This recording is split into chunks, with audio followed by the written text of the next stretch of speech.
So let's see here. I'll get that screen share going again.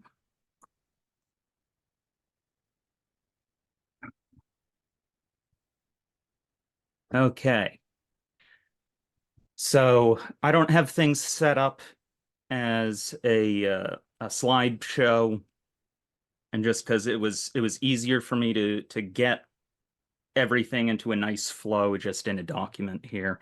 But to start off with just some basic terminology, one of the major factors that we'll be keeping in mind as we look through all of this is the tangent and normal of a curve. And you can see in this diagram here, the tangent to the curve is a line that's parallel with the trajectory of a line at a given point, and the normal is perpendicular to that. And as a little animated example, you can see the tangent of the curve moving along that curve. So this is something that you can use Sorry, as a can I ask?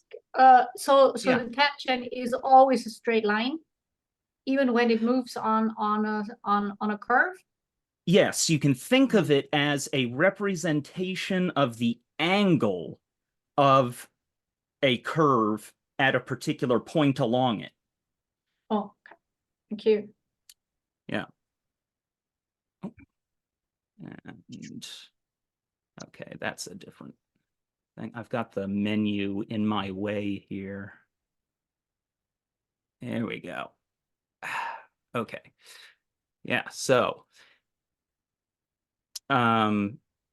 this little brass tool is a center finder for dowels, typically. But you can use one of those to help you in visualizing the normal of a curve, because inherently in between these two rods, if they're making contact against a curve, this center line is going to show you where the normal of that curve is. So that's just sort of another way of kind of thinking about visualizing it. You can think of it as essentially, if you were to, sort of take 2 points either side, then it's going to create that line along there. Lastly, we're going to need to go over just some orientation terms. Pitch, roll, and yaw. Those are commonly used in aviation mostly, hence the diagram here, but it's just to show which axis each of those is referring to. So pitch is the upward and downward axis. Roll is sort of twisting. And then the yaw is pivoting in the same plane as the ground. So it's just really helpful to know those terms when it comes to thinking about the spatial relationships and the relative pivots of how all of the parts of a scythe kind of interact and fit together with one another. So next we'll touch on how an edge actually cuts and functions, because this is important when it comes to understanding the way that the curve of a blade is altering how the cut is being made.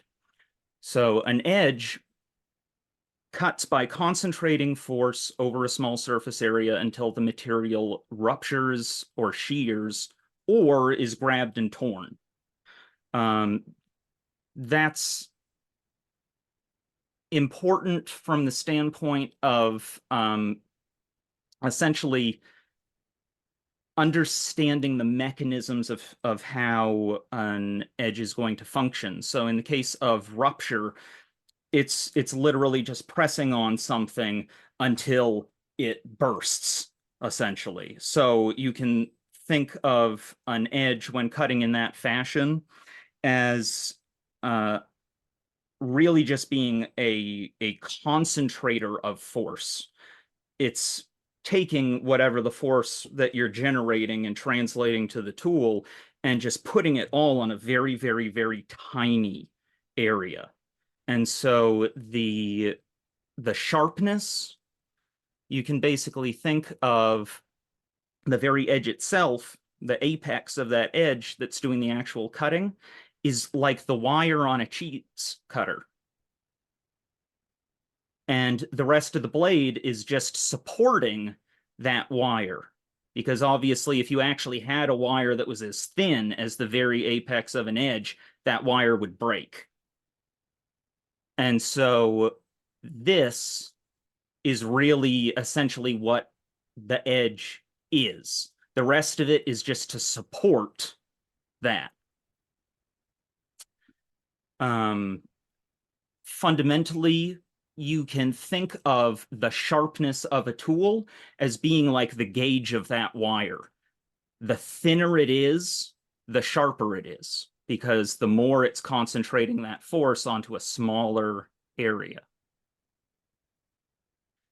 Now, the cut material Is has it to be also so yeah, many yeah. Oh, you froze.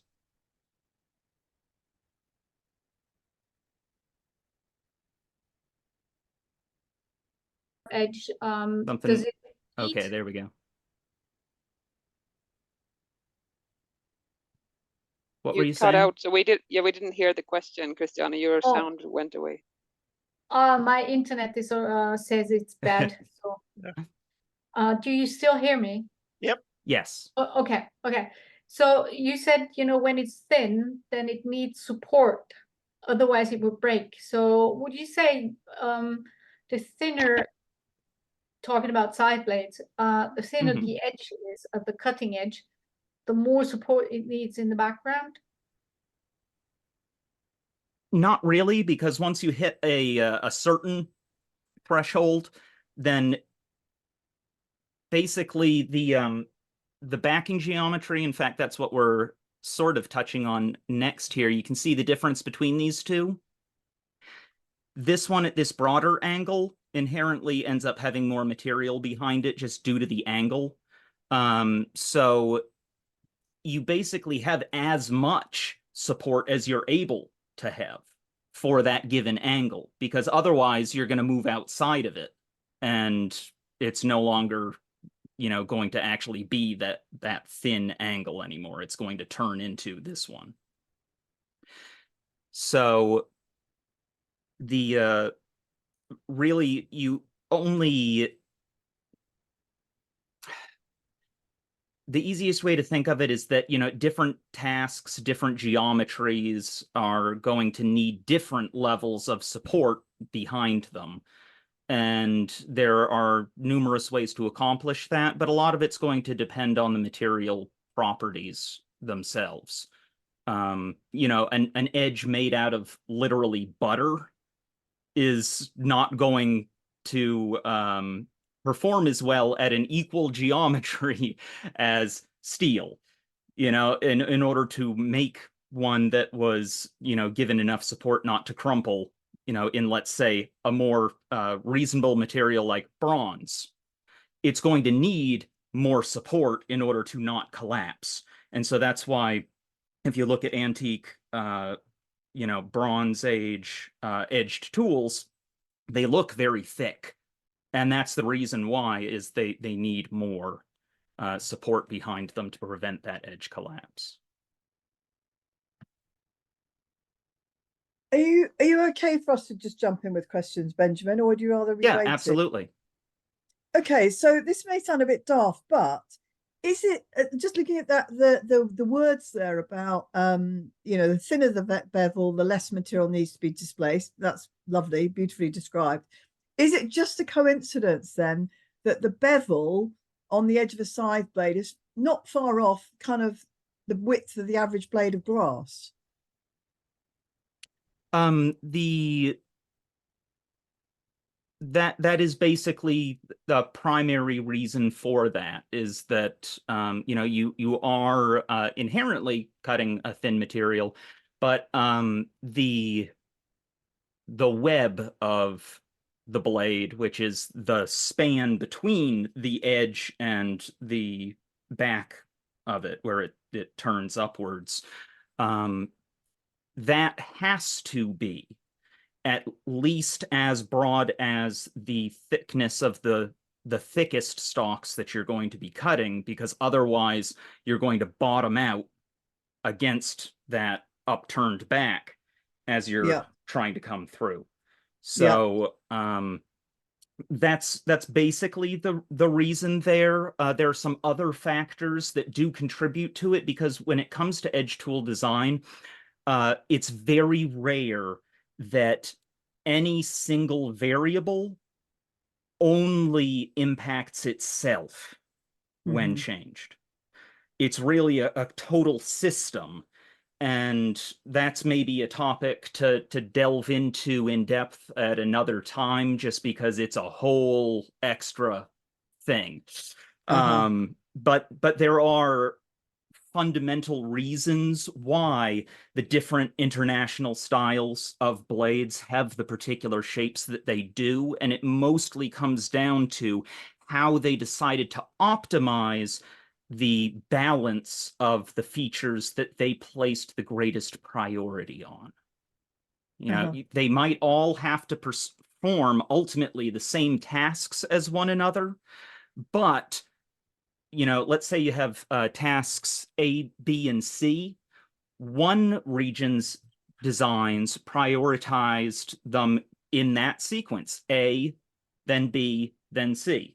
Another region may have done B first, then C, then A. And so even though they're still capable of doing the same things, they're optimized to perform best within certain ranges. So yeah, when it comes to the cut material that has to be displaced, you do have wedging force that essentially robs the stroke, you know, however much energy it is that you're imparting to the tool. It's being converted into spreading force in order to allow it to pass through that material. It's not like a saw where you're removing a kerf. So the, you know, like I had it described here, the thinner that bevel is, the less resistance you have as it passes through. That means it's going to be easier for you to cut. And then likewise, the blade can only cut at an angle that is greater than the bevel angle. So you can see here, this is just illustrated with 15 degrees per side. That's actually, you know, more than double what a typical scythe blade is, but it just makes it easier to see. You know, usually you're only looking at about a total angle of about 14 to 18 degrees, but this is 15 per side just to make it easy to see. If you were to then take that 15 degree per side blade and incline it at 15 degrees relative to a flat surface, you can see that bevel is running parallel with that surface, so it's not going to cut. So it has to be at least a little tiny bit, even if it's a fraction of a degree, it needs to be greater than that. Now, real world materials are not completely inelastic. So, you know, generally speaking, the things that we're cutting do exhibit some degree of deflection. They move under pressure. So if this was a piece of wood and you just pressed down hard on it, then it's actually going to bow slightly underneath it, and that edge would then be able to make contact because of the curve that would then be underneath it, because then those angles are no longer the same. But from a theoretical standpoint, if the blade is at an angle relative to the target that equals its bevel angle, it's not going to cut. So the material commonly deforms or deflects under pressure, can alter the presentation of the edge. Now, smoother edges will push cut better, like a chisel or axe, but they lose their slicing ability quickly. And we have here, this is a microscopic image of a highly polished edge. Now, coarse edges will slice better, but they're more prone towards rolling when used for push cuts. If you were to look with a scanning electron microscope at a coarser edge, you can see the undulations here. And you can also see, likewise, how even on this highly polished edge, how it looks kind of rounded over at the apex. Essentially, the width of that crest that runs along the apex itself can be thought of as the sharpness. You had a question? Yeah. So when the cutting edge is parallel to the ground, is this, thinking of blades where the bombiron comes in, the belly-shaped part of the blade? And are these knives, those edges knives, or is there a blade within them too? These images are actually from straight razors. But they illustrate concepts that apply to basically all edged tools. So one of the reasons why these undulating coarser edges do a better job in slicing cuts is, think about that tangent and normal to a curve. These are presenting these sort of teeth, essentially, at a more square angle to whatever it is that you're slicing. In those cases, they do both cut by rupture, but also by grabbing and tearing away from whatever it is that you're cutting. Whereas in the case of a polished edge, you can see there's very little undulation there, and as soon as it begins to experience abrasive wear, it no longer will bite well in a slicing cut. You're still dealing with a narrow edge apex, and so it'll still be able to rupture well, but it'll no longer be able to grab well. And so if you were to take, for instance, a highly polished knife and try to use it to cut a whole bunch of twine, with that, you're dealing with a bundle of thin, hard, but flexible material that wants to slip off of an edge. And very quickly, you would discover that as soon as that edge started to wear, it would start off feeling very sharp and it would cut very nicely. But as soon as it began to blunt, you would experience edge slipping. Whereas a coarser edge, as it wore down in that slicing action, it's going to continue to grab at those fibers and continue to cause rupture by grabbing them and then putting them under tension that tears them apart. Now, the primary way that scythe blades end up blunting is actually from plastic deformation or rolling rather than abrasive wear, which is, when you have a hard material actually grinding that edge down. So you can see here, in this case, where this edge is rolled over, it's now behaving as if it had worn down to an edge that was like this wide. It's now functioning like a very blunt blade. And so that's where things like peening come in to help, is that, it is assisting that edge in resisting this kind of thing from occurring. Or in the cases of American, English, and Nordic style blades, they are simply harder and so resist folding over better. Yes? So that would be past sharpening.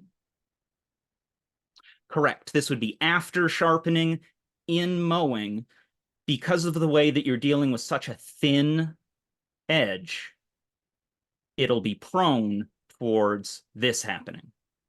So anytime that you end up encountering tougher stalks, anytime that you end up even just getting bogged down in a cut, even though you're dealing with grasses, if they're like reedy grasses, they can still cause small degrees of this. It probably won't be as severe, but it can still take that foil-like thin, because right here is so, so thin, and it's going to bend it out of alignment.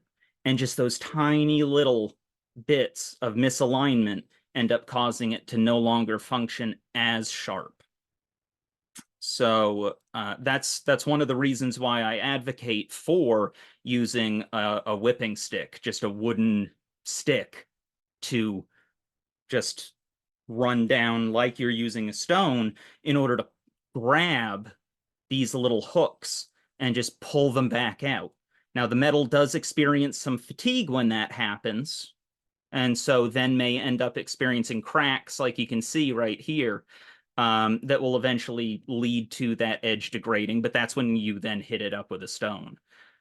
So you can actually notice a remarkable increase in sharpness just by using a wooden stick in order to grab those misalignments and pull them back out straight, because now it's actually functioning as sharp as it really is, instead of like a blade that was worn down until it was this thick. And you can see another example here. So just a rolled edge increases the contact surface area, which reduces the amount of pressure that you're able to exert for a certain amount of force, and that prevents the cut from functioning properly. It's like a blunt, polished edge. Like I was mentioning, coarse edges catch grasses by presenting their undulations more squarely to the stalks, preventing them from slipping off, sort of like a microscopic hay knife. Now you can see these tools were used for cutting hay from a stack. And because of the way that you're dealing with the dried material and it's all compacted together, you try pulling that out with just a fork and it can be a real challenge. So they would use these in order to simply push down in. And you have this spear point here in order to assist in poking down in, but then you have this series of edges that are like little chisels that will catch the stalks and push squarely into them. So this is sort of a macroscopic version of what's going on with a coarse edge microscopically.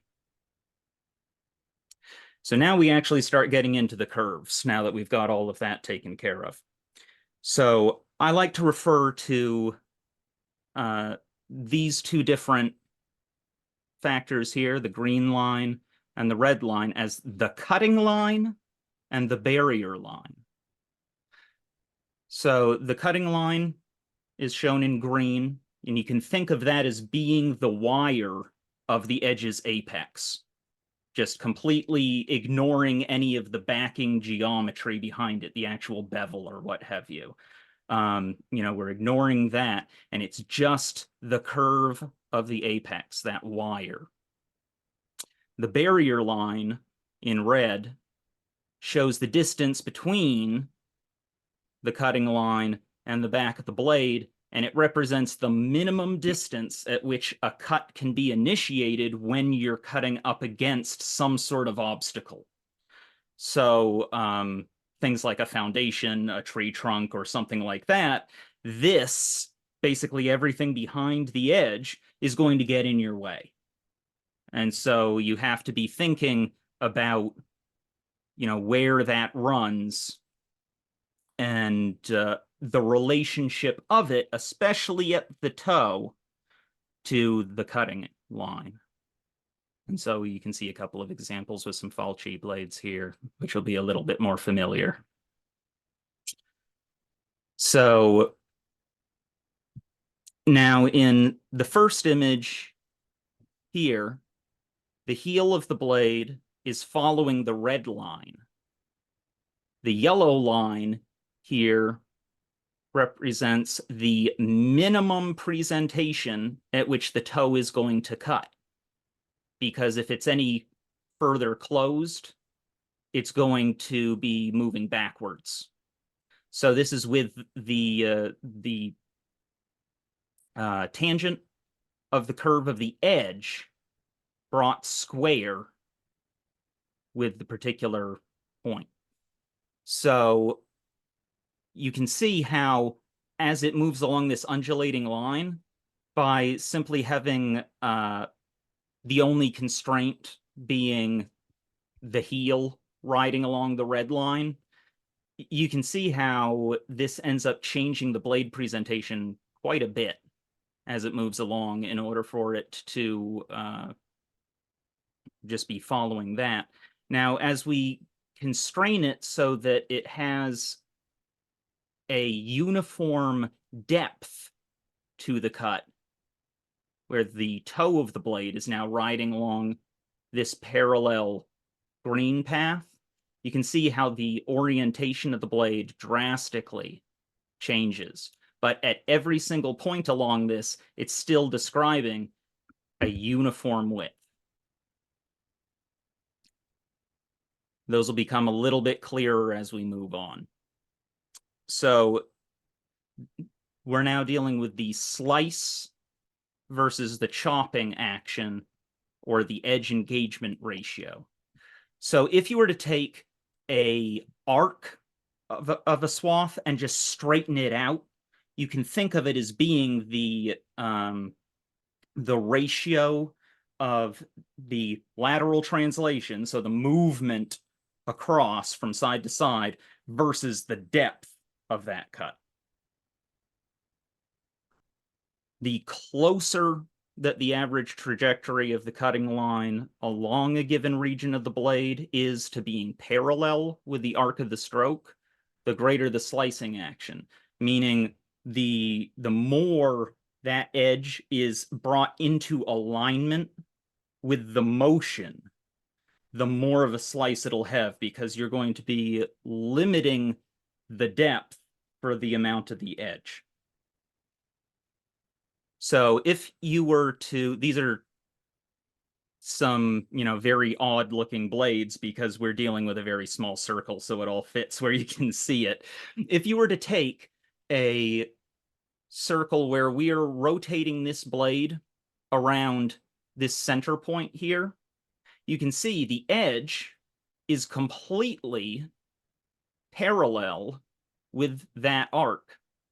And as a result, if you were to rotate it around this point with this point in space, it's not going to cut at all.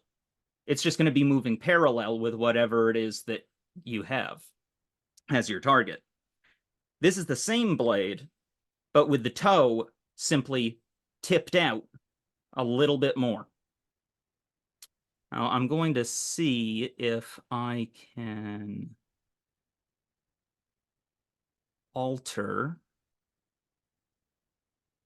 the, okay.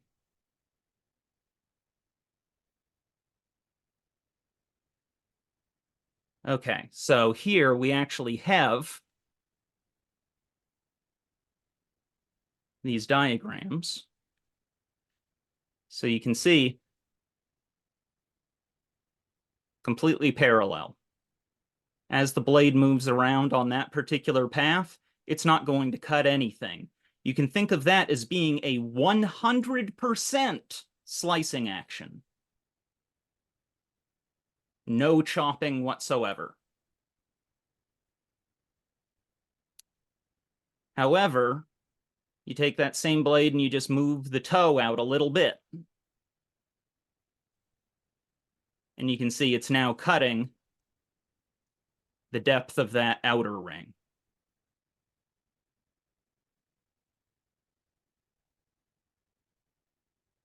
Benjamin, is this now the hafting angle you're talking about? Yes. Or in this case, you can see I actually left the tangs in the same orientation.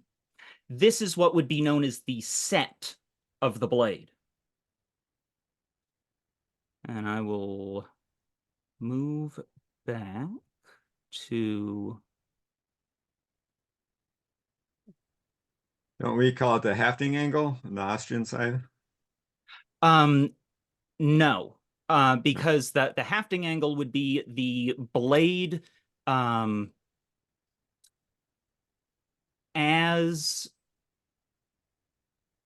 it's mounted to the snath. In this case, you can think of it as a pivot between the tang and the cutting portion of the blade. So that's what the set is. Oh, yeah.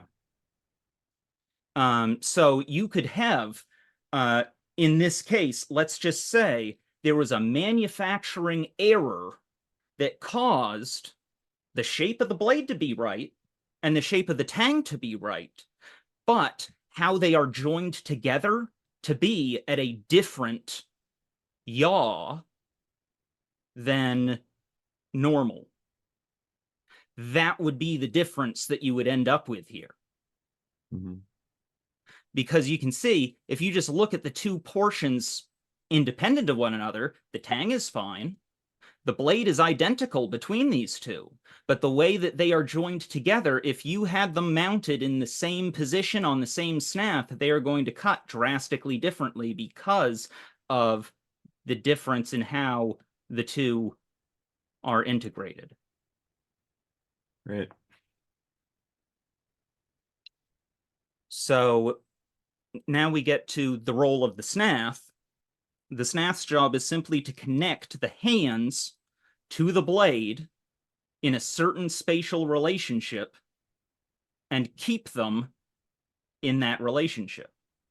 So when you really think about it, you know, what's the purpose of the snath? It's just to make it so that when you hold your hands in a comfortable position, you have the cutting line, the edge, sitting in space where you want it to be, and then moving as you move your arms or, you know, body, etc. Now, the curvature of the blade, the location of the cutting line relative to the clamping point on the tang, and the length of the lever arms, being the snath length and the hand spacing, affects the best positioning of where the hands are going to be. So if you were to take a blade of a certain curvature and you were to then design a snath for a individual from scratch, that's going to be different for every single person. And the reason for that is because of the way that all of those variables interact with one another. So if a blade has a curvature that's a poor match to the shape of the snath, a poor match to the position of the hands for the given user, and that user's preferred stroke, it's not going to cut well. So you don't just need to have blades with the correct curvature for a user in snath, but the snaths also have to be shaped correctly for the blades that they're being matched with. It's sort of a two-way street. And this is the reason why we have not only regional patterns of blades, but also regional patterns of snaths. While many regional styles of blades and snaths can be used compatibly with one another, each combination of snath and blade type will perform differently, even if fitted properly to the same user. That is to say, for a specific user, a Belgian blade on a correctly fitted Spanish snath will perform differently than that same blade on a correctly fitted Belgian snath. So you can see you mix and match those different factors. Even if you keep one set of variables the same, if the other variables are different, they're going to perform differently. And so when mowers end up discussing their preferences and the preferred, you know, strokes that they use and stuff like that, you're going to see just about infinite variation because everybody is different dimensions. Everybody's using different blade and snath combinations with slightly different sets to them in terms of, you know, the spacing of where the hands are. It really all does make a big difference. So, of course, other factors like mode of construction, functional priorities, tradition, and so on also play a role in the shaping of both the blade and the snath. So, you know, sometimes you have in a certain region, they keep on making them the way that they do just because that's the way that they always did it. But nevertheless, usually they ended up making them that way for specific reasons, and those reasons are tied to functional concerns. The way that the particular blades that they had and the particular snaps that they had were designed essentially as a set. So this is an illustration of what I was talking about earlier, the set of the tang. So you can see in this case, most are going to be what in American terminology would be a square set, but you can have ones that are more open like this, or in the case of some French blades, for instance, ones that are much more closed to the point where they cross over the heel of the blade. And that ends up, like I had been mentioning, changing completely how that identical blade would end up interacting on the same snath if you have a different set to them. So now we get into lever arm length and the effects on blade motion. As the distance from the blade to the center of rotation changes, the more closed the blade will present itself in the stroke. So basically, the longer your lever arm, the more closed the blade is going to act in space. So in this case, I've actually got these both are identical.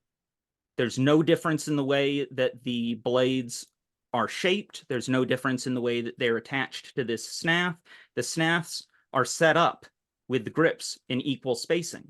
The only difference is where the center of the pivot is.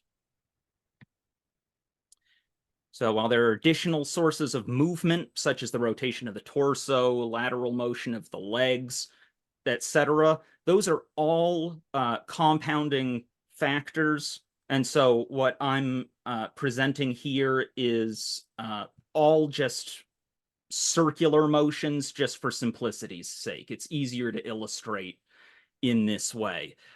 But the location of the primary center of rotation, rather than secondary factors like adding sideways shift, the primary center of rotation can be altered through changes in your stroke depending on how much left hand versus right hand pivoting is being done. And you can have it essentially between the extremes of using the left hand entirely as the pivot and pushing with the right hand, or the other way around, having the right hand as the pivot and the left hand doing a drawing action. Most of the time, you're going to be somewhere in between those two. And then you also have factors like rotating from the torso and lateral shift, but those basically just make your circle bigger. But you can see just the drastic difference that just changing from a right-hand pivot to a left-hand pivot does on how the blade is presenting itself in that stroke. So you go from having, you know, a tighter radius to it and this much depth you actually run into problems when you shift to using entirely the left hand as the pivot. And importantly, a fully left-handed pivot stroke makes it so that only the bulge of the toe here, because this was a direct tracing off of one of the garden blades. This bulge at the toe is the only portion here that is actually cutting properly along with this region of the heel when moving along that arc. This region is moving backwards through the cut.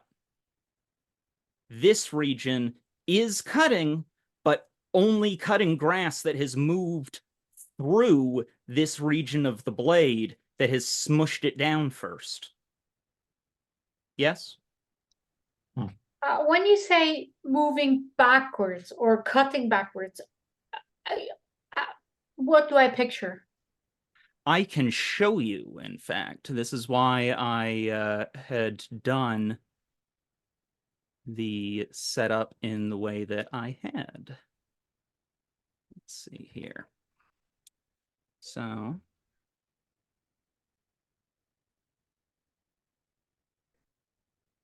if I take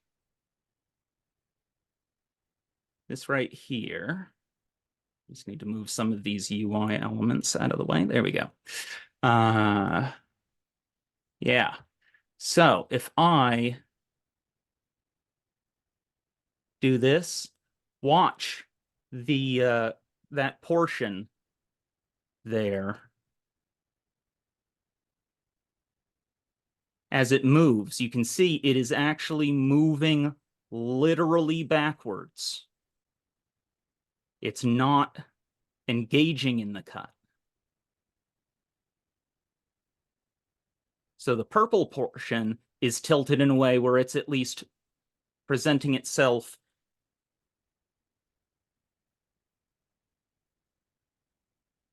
in the cut properly.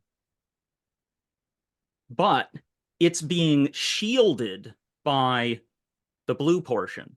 The blue portion is dragging over the grass backwards, and it's going to flatten it down. And so then that pink portion is not going to be able to cut it as well because it's flattened the grass. Meanwhile, the very tip, the bulge of the tip, and that portion along the heel are moving properly in the cut and will cut just fine. So if you run into problems with a particular blade seemingly just mysteriously not cutting well, then that can be very oftentimes the problem, is that the curve for that particular stroke that you're making is leading to this kind of behavior, where part of the blade is moving backwards through the cut. I first figured this out when I had one particular blade that I had gotten that just at a first glance kind of matched up with everything that I was looking for in a blade in terms of its features. But then when I went to actually cut with the thing, it was like, hang on a second, I'm only experiencing it cutting properly at the tip and the heel. What's going on here? And I watched very carefully the portion of the blade as it was moving through in order to see what was going on. And sure enough, it was moving backwards. And when I tried to model it like this digitally, it was like, oh, well, of course that's what's going on. You know, it's just the wrong curve for that particular stroke and the way that it's being presented to the cut. Questions? By moving backwards, isn't the cutting edge instead of engaging, it's pulling away. Yes. So the back is pushing the grass away, and the cutting edge is not engaging whatsoever. Exactly. So and then the rest of the curve has to cut instead. Yep. You're With basically more of the heel. Yeah, you're flattening down a portion of the grass because you've got that part of the blade dragging backwards. Yeah. And so you can avoid that issue either by changing your stroke or by changing the hafting angle. But some blades will inherently end up having a curve to them that is just not going to work well for you, your particular dimensions, your snath, and your mowing conditions at all. Yes? Can I just ask, if I understand correctly, with the example you presented, if this one represents a blade with a left-hand pivot, so if I were to switch to a right-hand pivot and thus changing my stroke, I could compensate and the blade would behave differently. Yes, exactly. So if I zoom out here and I go back over to this one, like I said, this is an identical setup. You know, there's no difference between the two. I can literally lay them on top of one another. And in fact, I think I got it back in its original position. If I take this and okay. No, it's not back in its original position just yet. Okay.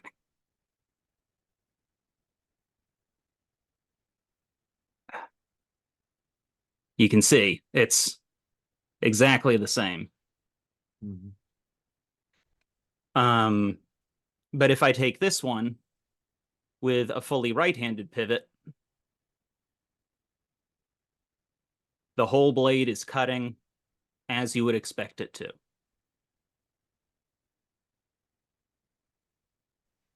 And this example applies to Gartensense. Yep.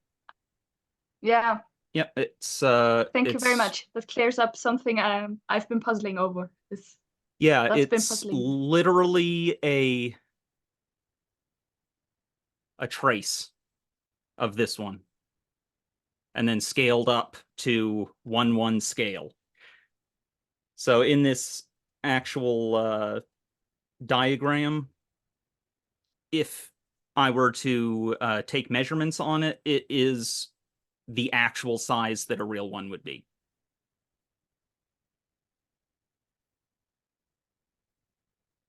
Rachel, do you still have a question to that? That was this. I was coming to the same conclusion that Ada asked, so she covered it. Thanks. So actually that means if I have a person mowing and I figure out they are, or I can see that they are left hand grip dominating and not getting a very good cut or not getting a very good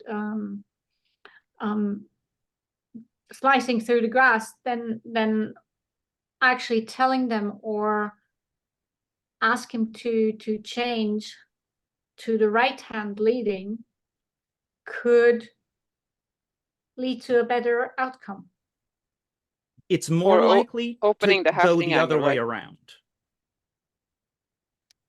Okay. Just from the standpoint that if they are right hand leading, then the left hand is going to be the pivot, and that's going to lengthen that lever arm, which is what makes this act like it's more closed.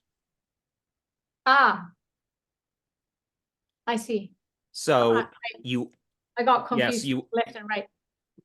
yeah. So with the same snath, the same hafting angle, the same blade, using the right hand as the pivot and a drawing action of the left hand is going to open the presentation to the stroke.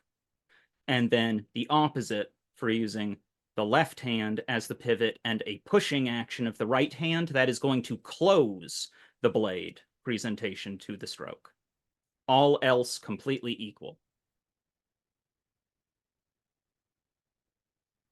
And I'll move back to the document here.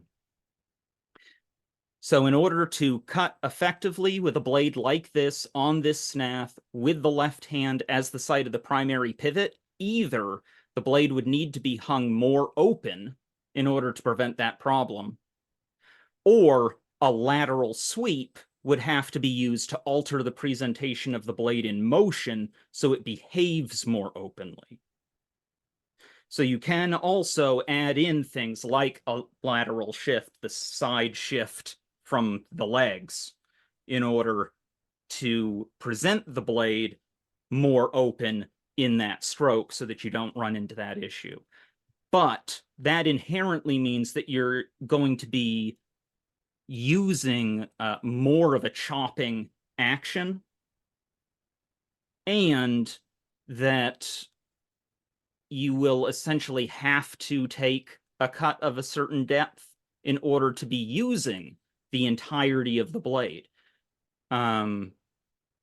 So with the edge engagement, which I had mentioned briefly before, it's the ratio of how many inches of edge are engaged in making a given number of units of depth to the cut. So however, and I said inches, but centimeters or whatever unit you happen to want to use in a particular circumstance. In this case, you have the entire length of this blade with 0 depth.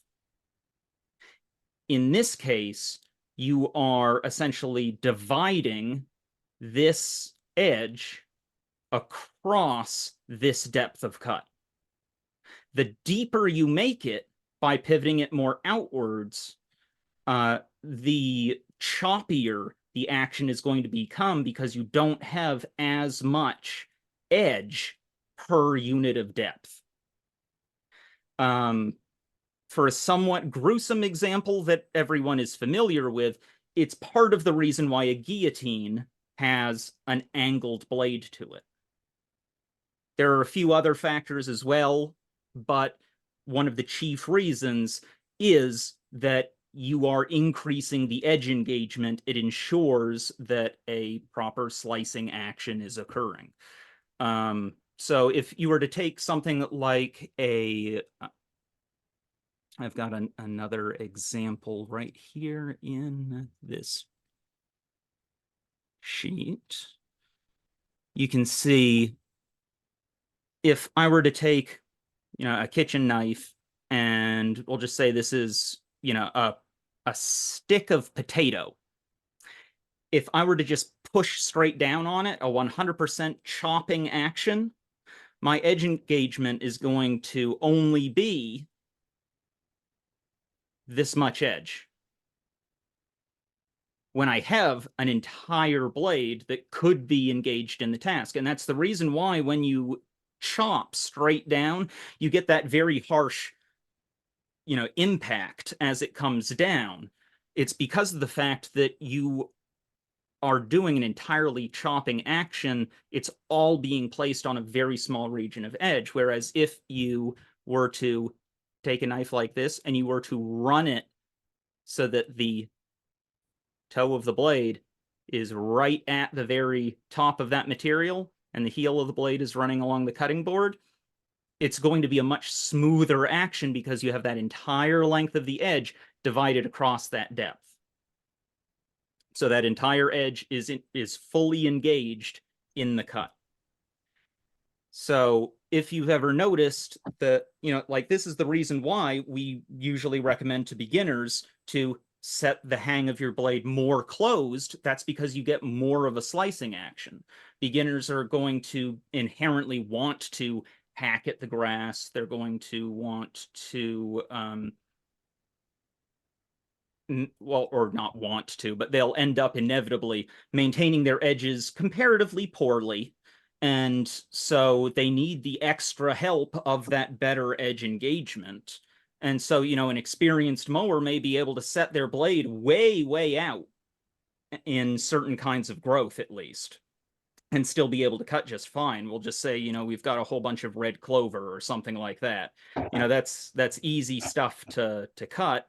And so you can hang your blade way far out without any problem because the chopping action doesn't cause an issue.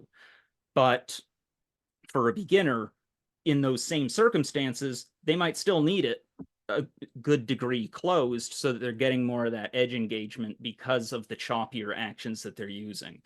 However, there is the risk that in encouraging a closed position that you end up creating this circumstance where they can end up having it too closed for the particular stroke and for their dimensions. Because that's the other thing, is that the taller a person is, the more closed that blade is going to behave for them, regardless of which stroke they're using, left hand versus right hand pivot.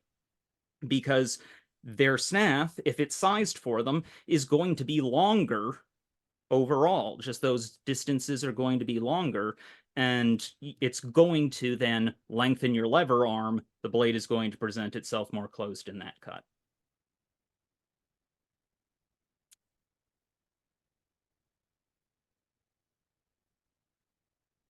So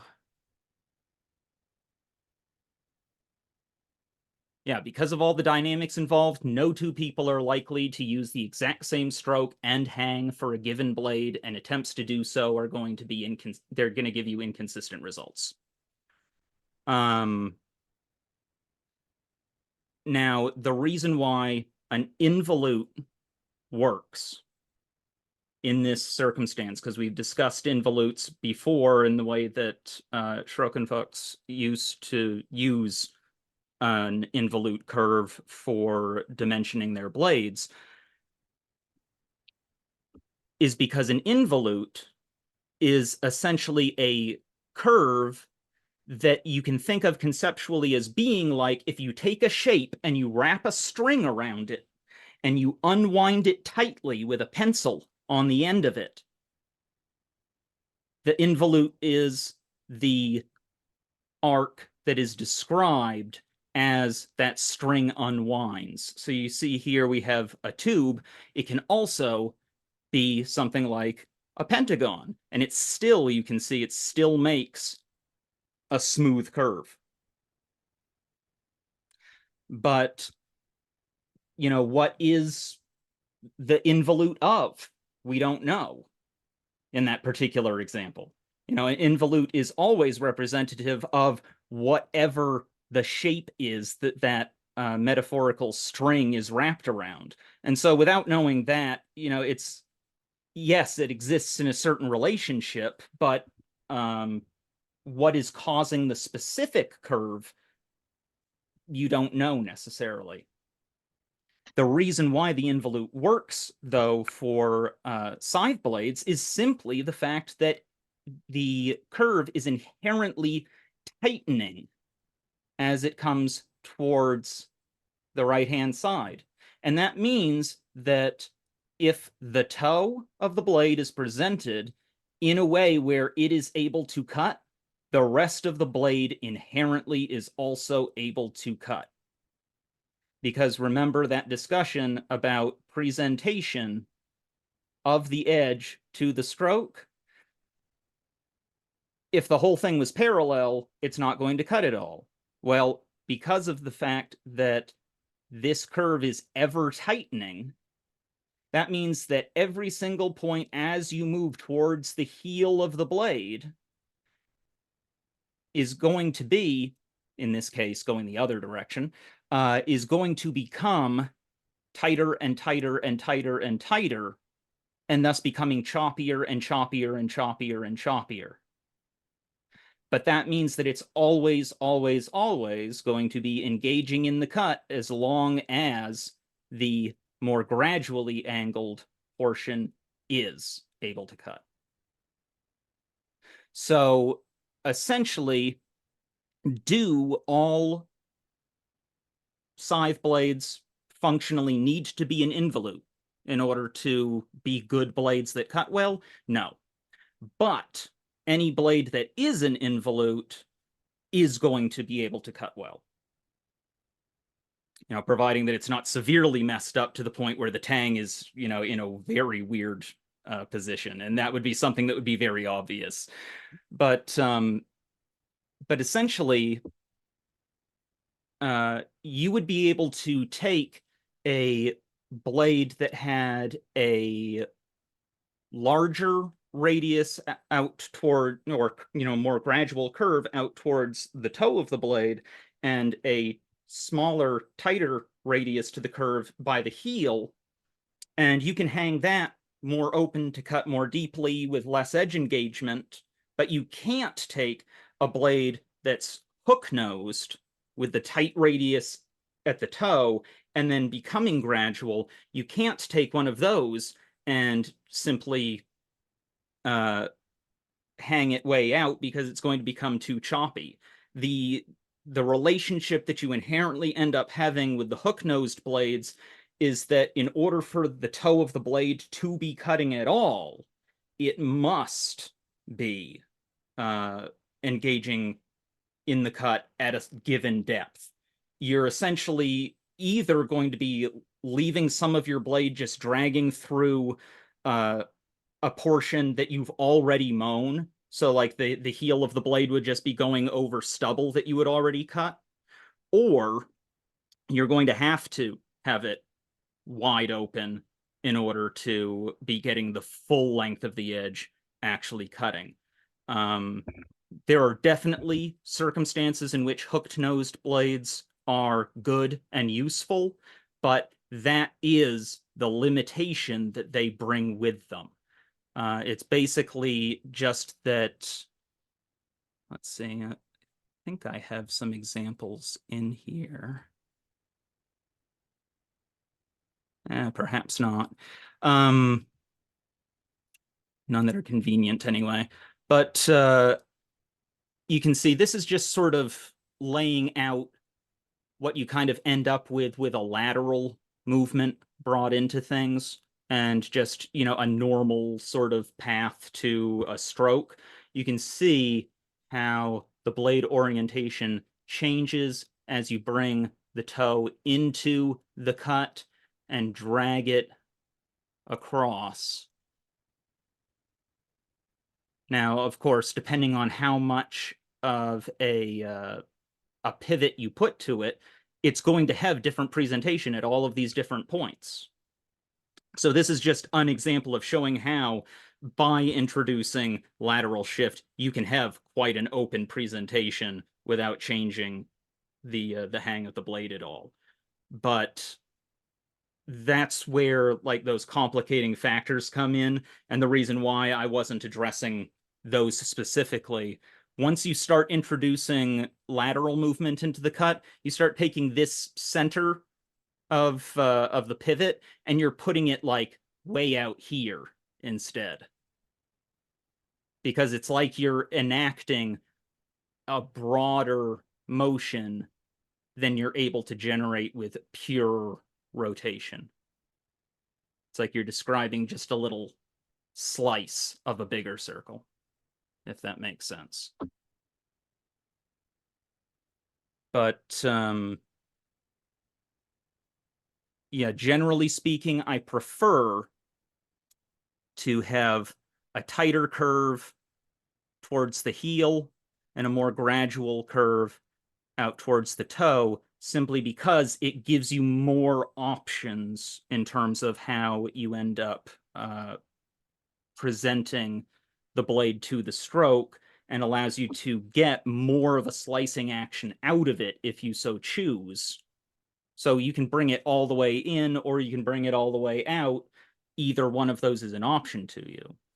But if you were to make use of a more hooked blade, then in order to get the toe on a hooked blade to be cutting properly, then it has to move out, and the rest of the blade then is becoming more square relative to the cut.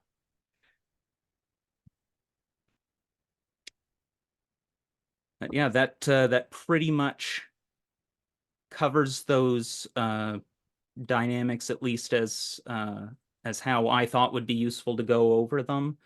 If anybody has any questions about those dynamics, then feel free to go ahead.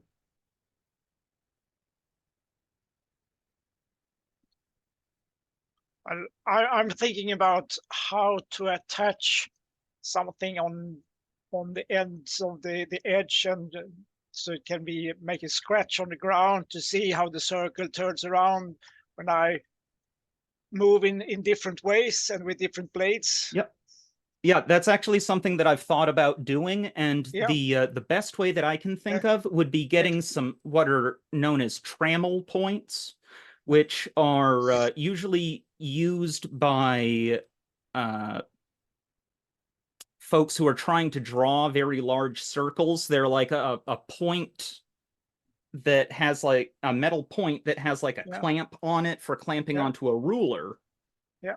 And so you can use those like a gigantic beam compass for drawing very large circles, and you would probably be able to clamp those onto a blade, or there's some scientific clamps for like labware, boss head clamps that allow you to mount rods together in various ways, and you can sort of clamp those onto the back of a blade. Yeah. But Would you be would be very able to interesting just put to- some points in there. Yeah, to try that out, and in because I use a lot of different techniques in different situations, and then see how that will change the movement of the blade. Yep, absolutely. And that's why I tell people specifically to experiment with the kinds of strokes that you're using, and try experimenting with different degrees of, how much right hand versus how much left hand you're using, and then, how much of a shift you're using, and all of that, because it all has such a big impact. We always focus on tailoring the tool to the user, because ideally, that's what you want to be doing, but you can go the other way and actually adapt the user to the scythe also.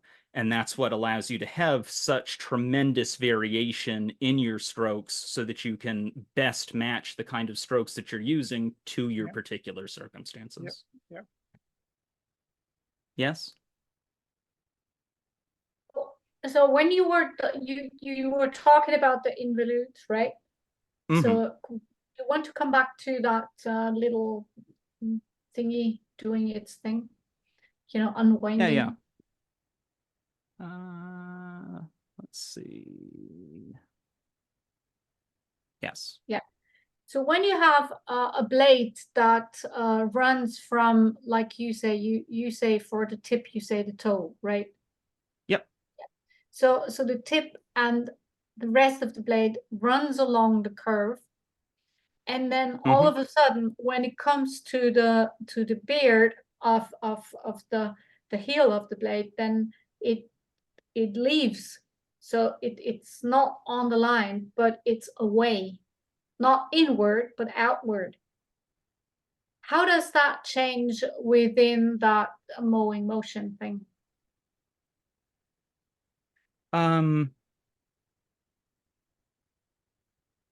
Because then you have the beard wider or further away than the tip. So Yeah, it's kind of like, losing cutting power at that point. If it's not in line, if the involute was this line, but the beard is actually out here, lost the power that would have if it had continued with the involute, the tightening radius of the involute. because when I look at the blades at Schottenfuchs, then and I have my curves with me, then some blades are more than I like go this way. Yeah, I've seen them too. Yeah, so you can have a blade that is, in fact, in American scythe catalogs, they had a style that was referred to as a true taper. And with those, instead of being, sort of a compound curve where it's changing that angle, it's literally just a continuous arc. It's equal to a piece taken out of a circle, but it's that yaw of the blade relative to the stroke that is really the most important part. So if we go back over to this one, remember, this is literally the same as the edge of this circle. And this is that same curve, but just pivoted more outward. So in the stroke, that edge is now continuously tightening. All the same. So from a geometric standpoint, identical. But the presentation changing with that pivot in the yaw makes a big, big difference. And so suddenly it now has that constantly tightening dynamic to it. So if you have a blade like this, then I mean, I would like to.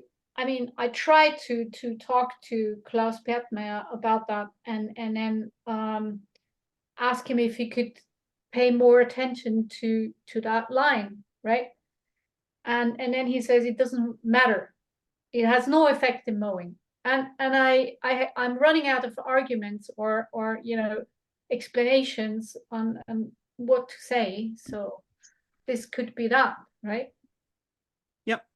It's something where the spatial positioning has a tremendous impact on how effective the blade is actually going to be in the cut. Because, for instance, if I wanted to do something really wild and stupid, I could take this and I could say, oh, well, I'm going to attach it to the snath like this. Obviously, that's going to be a problem because the entire blade is going to move backwards in the cut, So that's an extreme, of course, to a silly degree. But what's not so silly is the fact that it does really make a major change if any of those dimensions are changed. So if I take this and I now just move this further out, no other change, I'm just moving it further out. And again, we move this pivot back close enough to the center, then you can see it's now moving backwards. Yeah. Whereas before, it was cutting just fine.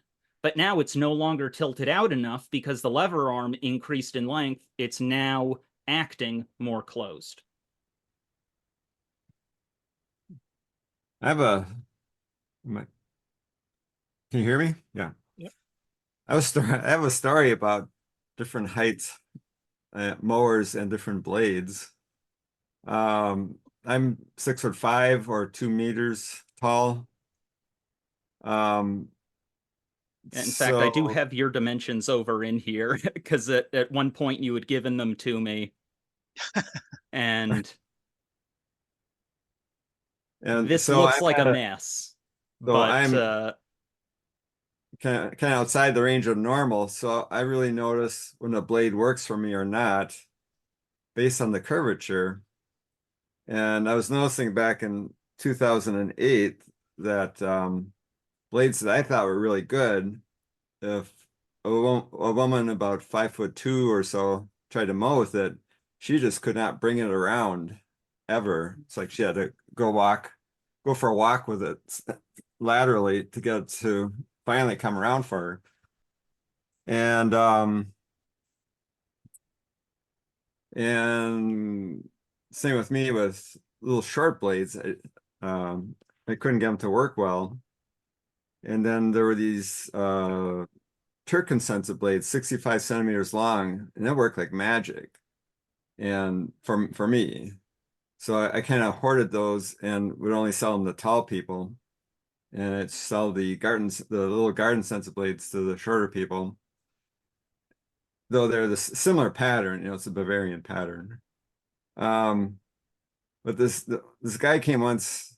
Oh, I was working with all these antique old stock blades from Peter Vito, and there was this beautiful Han Sensa, and I just couldn't get it to mow well for myself. It seemed like I needed to mow in a tighter radius than I could. And then this short, stocky guy came to my farm and wanted a scythe, and I was showing him my favorite blades, and we were out mowing with them, and they just wouldn't come around for him. So I went and thought, maybe that Han Sensa would work for him. So at that point I thought, the Han Sensa is not a very good blade, but I put that on his snath, and he could mow beautifully with it, and he bought it because it came around in the radius of his swath. So anyway, I was noticing that the curvature of the blade had an effect on how well they performed for various different heights of people. Yep, and absolutely. When Peter Vito came, or he called me like every other month or so and check in on where I was at with all these blades I was buying from him. And I said, say, have you ever noticed that the blades work differently for people at different height?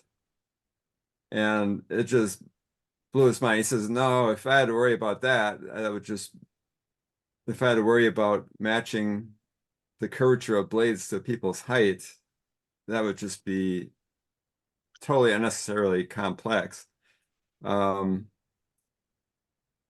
He thought that any blade can be adjusted to match anybody's size stroke. Yeah, to a certain extent, you know, I wouldn't say that any blade could be made to work for anyone, but by altering the stroke and the hafting angle of the blade, then that's the range within which you are able to influence how the blade moves in the stroke in order to get it operating well. And so for some people, those ranges are not going to overlap. You know, the range with which they're able to make adjustments, simply, no matter what they do, it's not going to bring it into an adequate spatial relationship for them. But at the same time, for many other people, you know, they might be able to get it to work for them, no problem. Now we've got a few different hands raised. Richard, I believe you had yours up for quite a while. Yeah, I'm not sure if I was the longest necessary, but I'll jump in. I was going to ask, well, Christian particularly, about the curves at Shock and Fuchs. I know they have the mythical table of curves, and there's an involute in there. Just a bit about the history of those. Was there anybody ever realised they're involute curves, or are they just what people have developed by what they liked? You know, they like the shape, so therefore it was an involute curve. I mean, just what's the history of that, and how does it relate to what we're looking at now? Okay.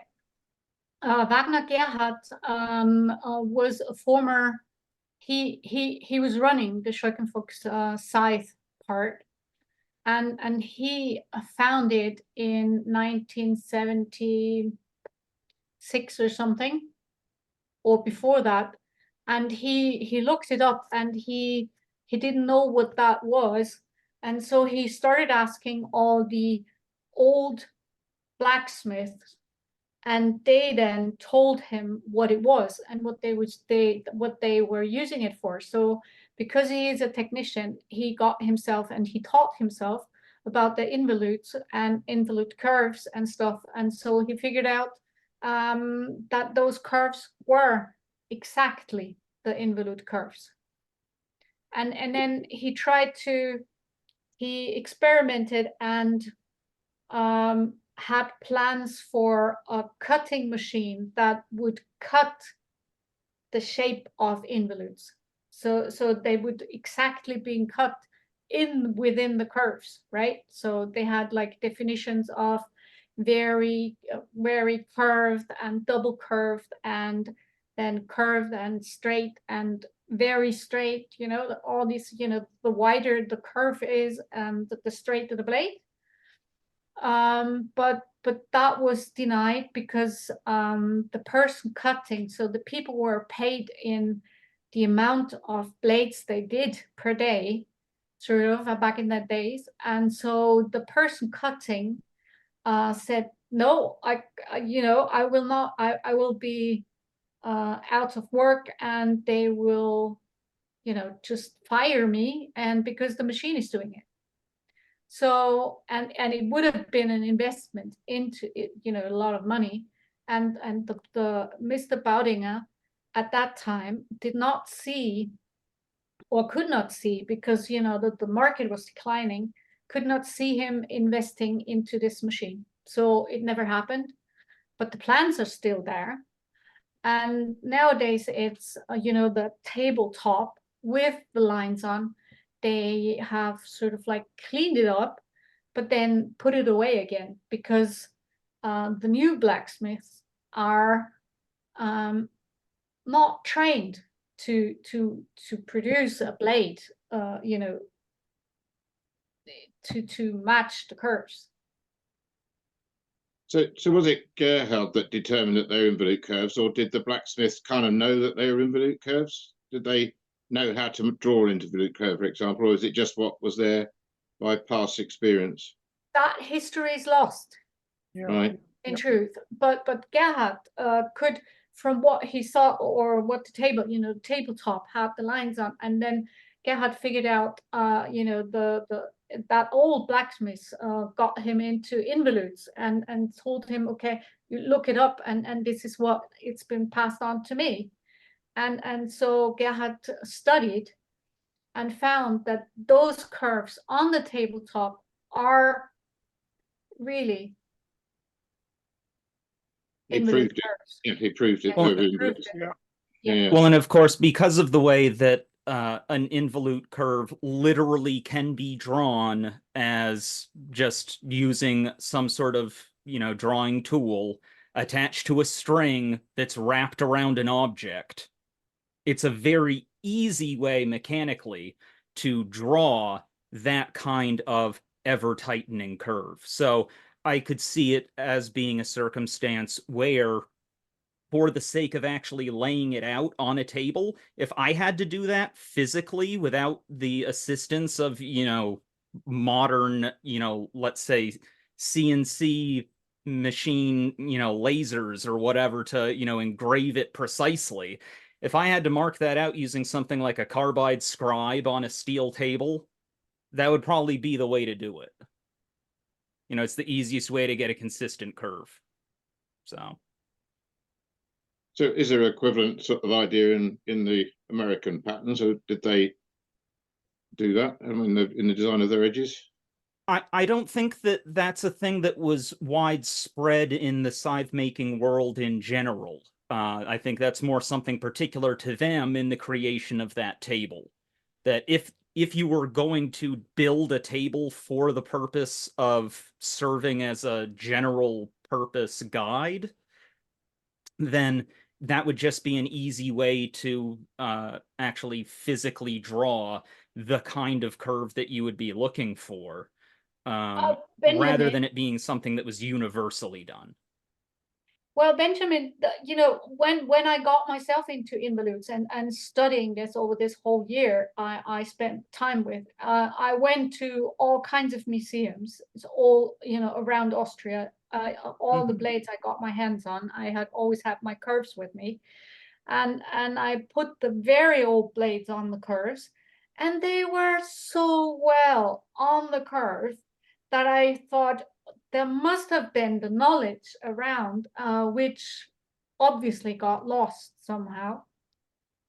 Because otherwise, how would, you know, like one person in one end of Austria, you know, one Scythe factory in one end of Austria, and then the other opposite side, they do the same, exactly the same thing. Yeah, I can say that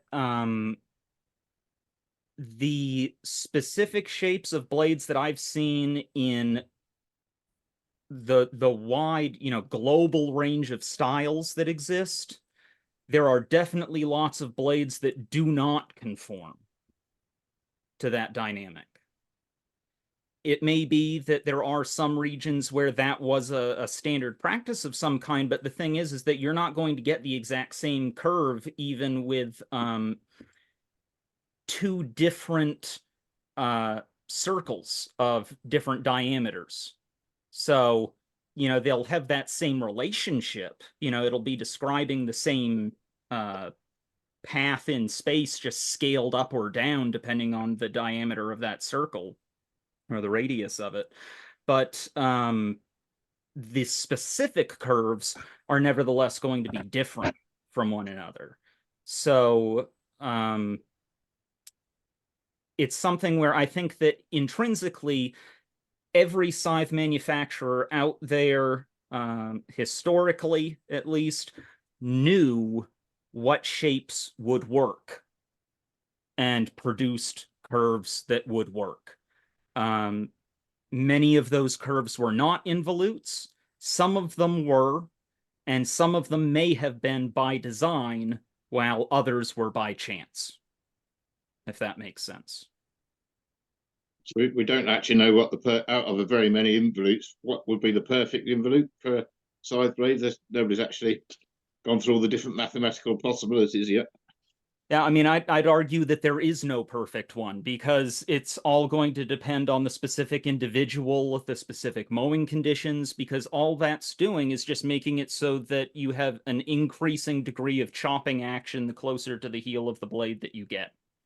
So, based on that, you know, it's like that's generally a useful thing, yes, but the degree to which it's occurring, you know, how rapidly that's occurring at what stages of the blade, and, you know, the specific length and curvature of those given blades, and then the set of the heel on them, you know, just getting the tang in the right position and everything, plus how the dimensions of the individual user are going to change the way that it moves. You know, that's just so many different factors, most of which are outside the control of the blade manufacturer. So, you know, it's something where, does a perfect one exist for every individual? Yes.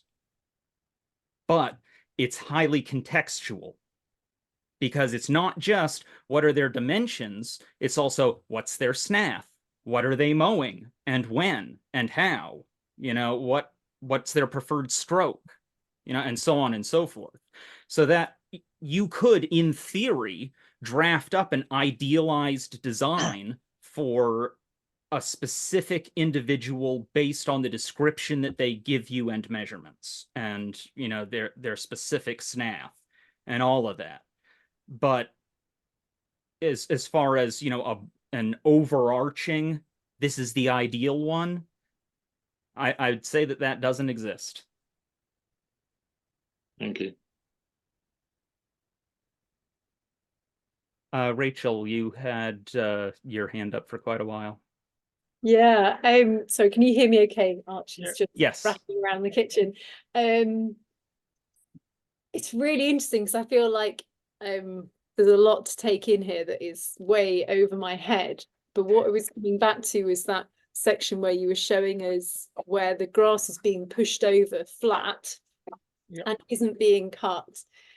And I was just thinking, how do I take this away? And I was thinking, would people who are doing instruction by Archie, would you say really it's to kind of think about the principles of the hafting angle, about angle of the tang, about, you know, what you're cutting, the sweep of your Yeah. body, all of those things, and just sort of saying, go back to the principles and see what's happening. And then just this thing, isn't it? Looking, are you folding things over rather than Yep. cutting? Yeah, what I recommend for folks to do when assessing a blade is just basically lock your eyes on your edge. Look at the edge itself and what is it doing? And just Right. keep on shifting where along that edge you're looking at as a fixed point as you move. And just Mhm. keep your eyes on that spot, and you'll be able to see, is it cutting or is it moving away? And Okay. based on that, change up your stroke. See if you can then get all of those spots along the edge actually moving. And once you've attained that, is it comfortable? Is it sustainable? Because sometimes you'll get it working just fine, but it's a pain in the butt and it's miserable to use. You know, it requires you to end up taking a bigger bite than the vegetation that you're dealing with permits. Mhm. You know, you find that, okay, well, I have to get it like this. Well, that stroke is really awkward and uncomfortable for me with, you know, this particular snath and the kind of land that I'm on, you know, stuff like that.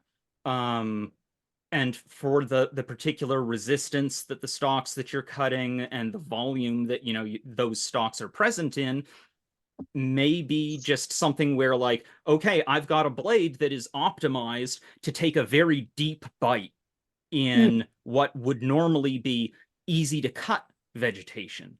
But this is the fall, where the stalks on what had formerly been soft plants have now hardened up and become woody.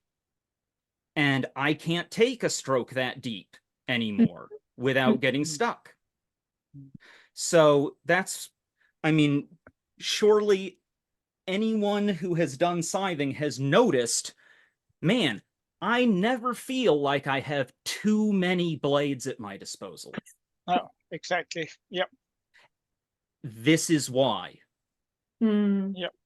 Because for every circumstance, you will find that you'll have one blade. You know, let's just say you have like half a dozen blades, completely random ones. One of them is going to be better than the other 5 for whatever your specific circumstance is. I've also So, noticed with the snaths, so I don't know whether it's, so I've got my left acromioclavicular joint is ruptured, so my collarbone sticks up. It's not attached properly to my shoulder. And I find what works better for me is having the right hand grip and then no left hand grip. So something about that angle just means I can hold my left shoulder blade down better. And it's really interesting. Yeah, I've always found that a little bit tricky, pulling that left elbow back, but that different grip makes it more ergonomic for me. Yep, and then that ends up changing the path of the stroke that you're able to produce. And so then, you know, certain blade shapes are going to better match that kind of a stroke and your particular dimensions. And so if you were to take then that same blade and then you just give it to another person who's exactly your dimensions, but is using a different style of snath, it's going to perform differently for them. Okay. So it's that same sort of thing where it's like we may have certain styles that we end up gravitating towards because of just in bulk data, you know, we end up kind of nucleating around, you know, certain variables or factors that end up being more in common than they are different. But that's really just all by chance. And so while there may be, you know, certain noticeable trends, we can't use those necessarily as universal. And it's because of those factors. you know, there will be people who fall outside of whatever that sort of clustering of statistics is, and for them they'll need something different. Thank you. Jenny. Yeah, I had to do something, so I missed part of the visuals when you were presenting this thing that you were talking, that Botan was also talking about with like tall people and short people. And Yes. I'm not that familiar with the models that you were mentioning Botan. So were you saying that that you would have like sort of recommend a more curved blade for a short person and a straighter one for a tall person, or the other way around? In Generally general. speak, yeah, in general, just a shorter person's blade is going to behave more open in the cut. Yeah, no, I got And that one, so but like a for yeah, so a tighter curve is going to be okay than for a taller person. Basically, as the lever arm increases, that curve is becoming more and more flattened out. And so in order for, let's say that you are holding the performance characteristics somehow as identical between two users, the blade for a taller person is going to look less curved. Right. In order to hold all of the performance factors as identical between the two of them. And that's just simply because the radius on everything is getting bigger. That curve is flattening out. Does that But make like, sense? I mean, I'm just thinking like if you have a really straight model, would a tall person be able to utilize more of the cutting edge on that for the stroke? Is that what we're saying? Or they'll be able to more easily produce a greater degree of edge engagement or slicing action right. with a narrower depth than would be attainable by a shorter person. Because just inherently, as you know, you shorten the arm, the more open it's acting. And so it's basically, you know, it would make it so that the effective minimum depth of cut that you could get that still used the whole blade, because obviously you could use, you know, just like a tiny little bit of the tip, and that's the only bit that's cutting. But in order to actually be using the whole blade, and so therefore, you know, why have a blade as long as it is if you're not going to use the whole thing? So that's the other sort of balancing or optimizing factor, is essentially just a matter of how it's going to behave for somebody within that height range. You're going to need to have a more closed hang as a shorter person to have it behave the same way that it would for a taller person. Yeah, right. Okay, so like a blade model like the Styria would maybe present better for a short person, because that's more banana shaped, I suppose. I mean, doing full strokes, or Botan, I see you. Do you want to add something, or is no? The short stereo blades need to work in a tight radius, so they're good between things. So you're forcing it into a closer radius. So having the tighter curve on the edge of the blade suits that based on this diagram, doesn't it? But I'm thinking like if you have the same length of blade, like if you take a 65 Styria to a 65 Gartensense, would the Styria do better for a short person because it's more curved? My guess would be yes. You know, it's all within reason, of course, because that's the thing, is that, you know, like you could have theoretically, okay.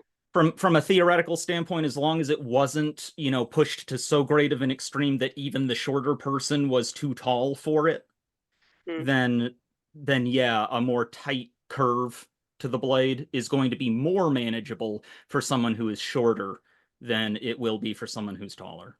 Right. Basically, And another option, if you have a straight blade or a curved blade, is to alter the length. So a tall person would handle a longer version of that blade model, which would alter the curve, I suppose, a bit. And yeah. Okay. Thank you. Michelle, you have your hand raised.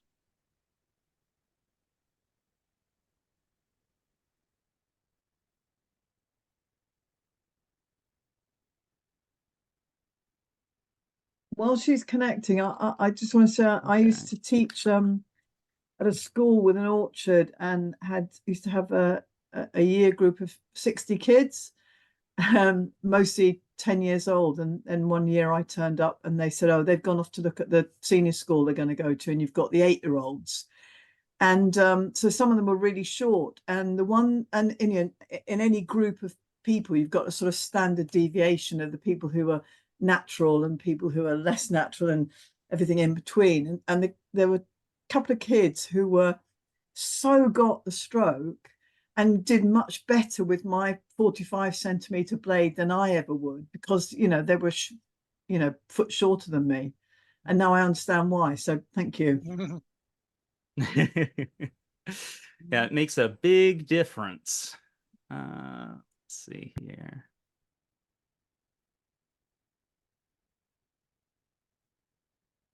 So Mary, may I ask, so you were mowing with all of them? Not at the same time, Christiana. Oh, at the same time. No, so I'd have all 60 for like a health and safety briefing, and these kids were already trained on use of sharp tools. Right.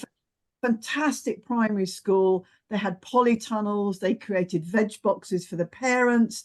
They were so switched on and very in tune with the wildlife as well. So I'd get them to think about how they might hurt themselves and each other. So that was the kind of beginning bit. And then they would come down in groups of 5 or 10 from the classroom.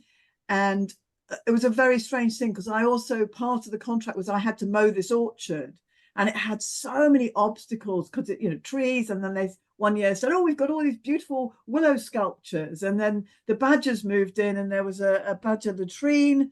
And so there were all these different conditions to mow. But the kids came down, and there were several rakes, and I would kind of show them how to mow, and then one of the teachers would kind of take that on. So I was trying to mow the meadow at the orchard, and at the same time keeping an eye on just seeing how the sort of second-hand teaching was going. And the kids were fantastic. So they just naturally took turns with the actual scythe. Sometimes there'd be a queue for 2 or 3 people waiting for the scythe. If the queue was too long, they just naturally do all the raking of the grass. Oh, it was an extraordinary experience. And I must admit that when I turned up one year and they said, oh, the 10-year-olds aren't here, it's the 8-year-olds, I really did kind of go, okay. But in the 4 years I did it, the only accident that we had was me not paying attention. I was so used to putting my own blade on and off the snap with a very short blade. Of course, the gap where the tang is much smaller, and I rammed my thumb into what the bigger blade would have been a bigger gap. But it was a fantastic lesson for me, and it was the only accident. So the kids were amazing. And my favorite one, I got to say, my favorite one was, I'd always say to them, is there anybody that doesn't want to have a go? And one year this kid said, yeah, I'm a bit scared. And I said, well, what's that about? And he said, well, my brother's got Tourette's and I'm quite jerky, and so I'm scared. So I said, well, how would it be if I held this handle, the snap behind you? And he went, oh, that would be good. And the look on his face when we mowed together was just priceless. Yeah. Oh, really sweet. And then the other best moment was this kid said, oh, I've seen videos of this on YouTube. And he said, and it's much faster than the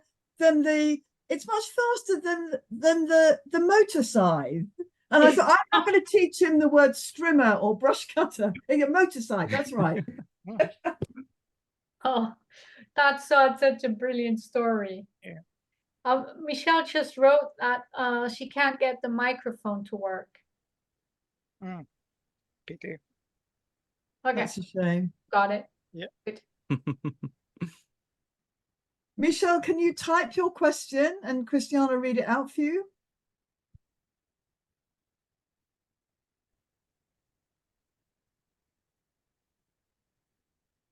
And yes, just as an example, Yeah. when it comes to scaling of blades in terms of ones of different length, I have this diagram right here of a design that I had drafted.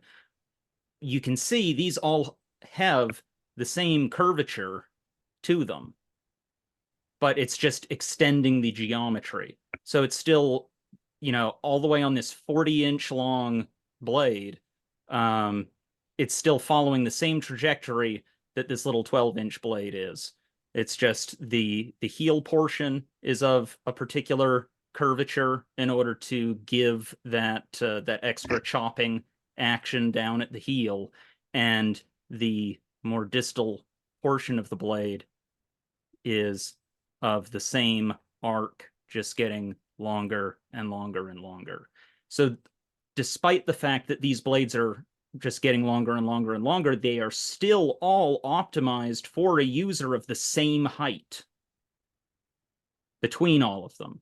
So, you know, everything else remaining equal, then it's just increasing the depth of the cut as it continues to go along. So if you had the exact same hafting angle and everything like that, it just gets deeper and deeper and deeper and deeper and deeper, but with the same proportional amount of edge engagement for that unit of depth. So if you were actually optimizing them for users of different height, they would actually need to have a different curvature than these specific ones do. I'm teaching somebody next week who's 6'8". Apart from what you said about blades, anybody got any suggestions? I'm going to tell him to kneel, I think, actually. Well, what blades do you have? Profi 75. Oh, I think I've got a Profi 85, actually. Yeah, if it's a good one. 6'8". That's taller than me. Yeah, I was listening very carefully when you were talking. Yeah. Is there another George now? Mary? Say again? Is there another George? You know, George is big, tall. Ah, right. Okay. Yeah. Wow, he's probably even more than 6'8", isn't he? Yeah. So when I sell scythe outfits, I pair the 150 centimeter snaz with the 60 centimeter garden sensa, or I would pair, if they wanted a hanging blade, a 70 centimeter profi sensa. And then for taller people, I give them usually the 70 centimeter as a trimming blade, and the 85 because that's the longest blade of the profi sensa that works. I would, yeah, I would sell them a 70 centimeter garden sensa and a 85 profi sensa. Thank you, Botan. Yeah. I know Rich is probably itching to say something at this point about blade lengths, I'm guessing. Yeah, I think intuitively we're all, after mowing for years, you learn how to compensate and adjust for a lot of different blades and snap designs. Well, I've noticed that when I pick up somebody else's, you know, I might be teaching on a course and somebody might be, yeah, a foot taller than me, and I use their kit, and immediately I'm up on my toes, or I'm stooping a bit, or I've got my legs, you know, my feet further apart, or you just kind of do it automatically, really, don't you? Yeah, you adapt. Yep, and this is part of why being able to understand the tangent to the curve and being able to analyze how the blade is moving in space and how those different portions of the blade are engaging in the cut in what sorts of ways.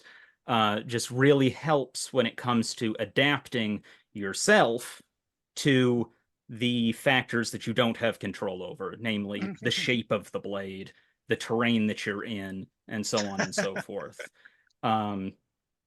So it is part of the reason why I think it is very important to recognize that, you know, it's not just tailoring the scythe to the user. The user can also tailor themselves to those external factors in order to change up their stroke, to change up the not only just what point is statically acting as the pivot, but dynamically acting as the pivot. Because I've had certain circumstances, for instance, where the growth I was dealing with made it so that I did best when I started the stroke using my right hand as the pivot and ended it using my left hand as the pivot, doing almost kind of this like moving the hands in space side to side and shifting which one is doing the driving as it moves across.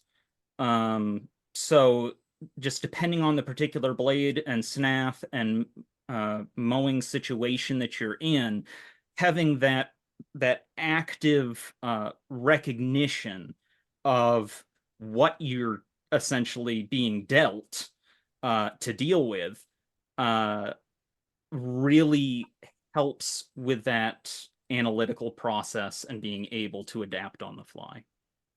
Yeah, yeah, well said. Okay, so Phil, it's Phil, not Michelle. He says, the blades I don't understand are ones where the involute tightens so much that when the tip is cutting well, the heel is just hacking. And then there was this other comment. My observation is that you can vary how you mow between a right hand pivot and tightly curved blade, and more lateral movement and a less curved blade. Yeah. Yep, absolutely. And with ones where the heel ends up hacking, under most circumstances, that's probably going to be a negative trait, because it's always striking a balance between how much slicing versus how much chopping action you get. And when you have it so that you actually have the edge at the heel coming in at a hard 90 degrees to whatever it is that you're dealing with, probably the only circumstance that I can see that as being an actual advantage would be when dealing with very thick fibrous stalks. So like very specific kinds of weeds. Like if you're dealing with, let's say, mid-maturity burdocks, where they're not in the fully soft and juicy stage, but they're also not completely hard and woody and dry stage. They're in that in-between where they're fibrous, almost like a celery stalk. Then I could see that style of an edge working well for those, just because it's going to provide a bit more of a trapping action that would be able to sort of clinch the end of the cut in order to make sure that it gets a clean finish to it that allows the blade to continue moving through the cut instead of getting kind of bounced off, which if it was too much of a slicing action, then it might end up kind of just riding the inside of that stalk like a ramp and just kind of pushing itself out. Whereas, you know, under most circumstances, you're not going to run into that, and you're probably going to, if you have any sort of drier and or lighter grasses and stuff like that that you're dealing with, when you hit a heel like that, it's just going to fold right over instead of actually being cut. So yeah, you know, it's always, there's a balance to be struck. Basically any variable in the entire situation can be pushed too far for the given context. With the Belgian pattern blades, which have a very straight front section of the blade, then it escalates into a very exaggerated beard. I think those were made for single grip snabs as well, and they're designed to cut very dense grass, but with a short size stroke. They that exaggerated beard gives you a lot of I'd say a lot of slice, but I don't think it's quite It's sort of like a quality. catcher's mitt. Yeah. You know, when It's you come designed in like that, you know, it's going to make it so that it is catching in that spot, and that is going to prevent slipping. It's just, it does mean that it is potentially quite jarring also if you're in the wrong sort of mowing circumstances, wrong sort of snath and or stroke, etc. But yeah, you know, having a very broad heel, the severity of it can matter quite a bit also. And I do think that in some of the French examples where they have a heel that extends underneath the tang, I believe some of those are not actually intended to be cutting in that region, but rather just acting almost sort of like a grass nail on an English scythe would be, in that it's helping to keep stalks from getting into that space between the heel and the tang. And so, you know, it's like you can't really adequately peen that space anyhow because it's completely obscured by the tang. So there are circumstances like that where I do think sometimes the shape of the heel can have, shall we say, alternative functions to it, but you can sort of think of it as you have a certain end point in the region that you could think of as being the heel on a blade, and the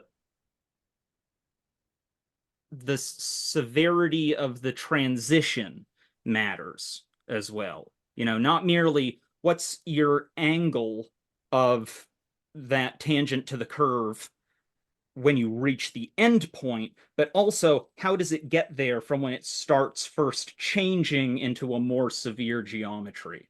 Because you can see on, you know, for instance, these blades that the heel is, you know, essentially starting right around here, you know, like actually probably right about there. That's where sort of the curve changes from one arc into another.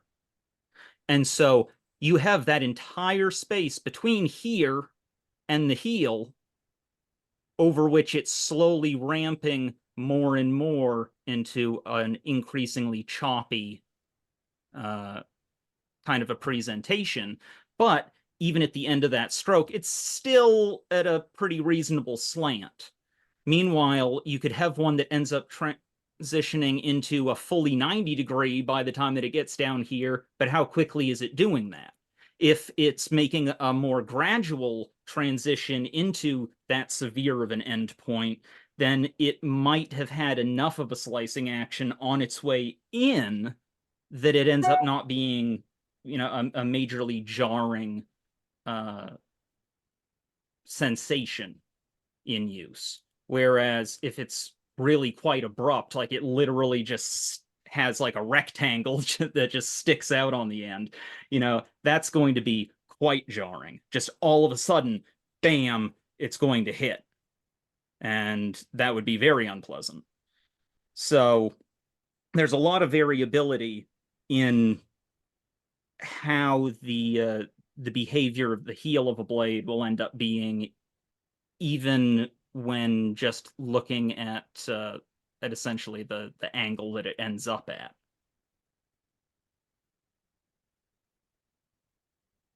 Something I've noticed with, or yes, I've noticed with blades is that certain models are more exalted at certain lengths. And the like I can mow like crazy with a 60 centimeter garden sense on a 150 centimeter snaz.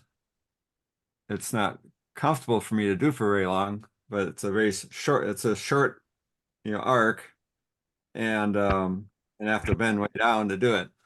But it like mows really well.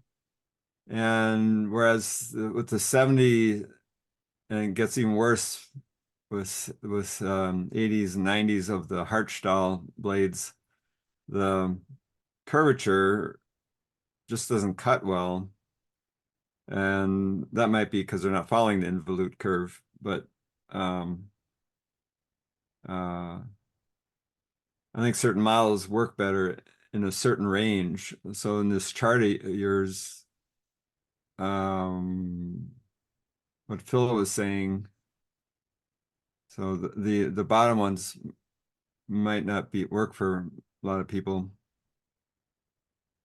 Yeah, so there's actually a document that I have in my personal collection from 1861 by an American manufacturer, Hervey Waters, that actually has a curvature diagram, and unusually for this sort of thing, has descriptions of what customers like prefer them in. And I can't vouch necessarily for the accuracy necessarily of how these play out, because I haven't bothered with digitizing these and then trying to, experiment with moving them in space and what have you. But I think you'll find it kind of remarkable how similar most of these look, and yet they are distinguished as separate curvatures. So we have a true sweep, curved heel, curved point, deep curve, double curve, and crooked heel.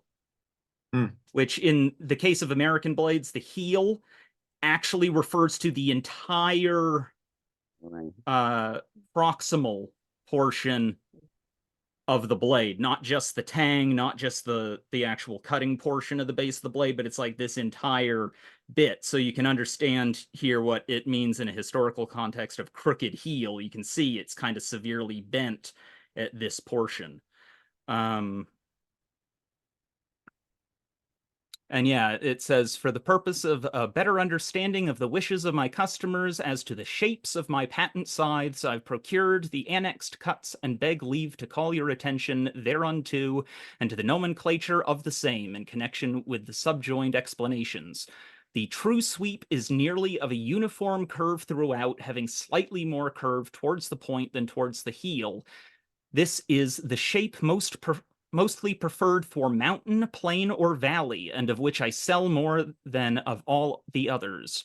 The curved heel is nearly like the true sweep, but having slightly more curvature at the heel. This is an excellent shaped scythe, giving great satisfaction to a large portion of consumers, especially for rolling or undulating bottoms, and next to the true sweep is the most in request. The curved point has less curvature than the true sweep towards the heel end and more towards the point. This is a good shape for valley mowing and for salt marsh, giving good satisfaction wherever the bottom is tolerably plain. The deep curve has considerable curvature throughout its entire length and more towards the heel than otherwhere. This shape gives good satisfaction where the bottom is quite undulating, but for ordinary hill land, the curved heel is preferred. The double curve is yet more crooked than the deep curve, particularly towards the heel and towards the point. This shape is preferred to the others in many portions of Vermont, where the bottoms are very undulating, but is too crooked for ordinary hill land or for plain. The crooked heel is used in some localities, but not much in request. So you can see those are all pretty subtle differences, and are all in a style that would be generally referred to as a New England pattern. So they're all the same pattern, just different curvatures to them. And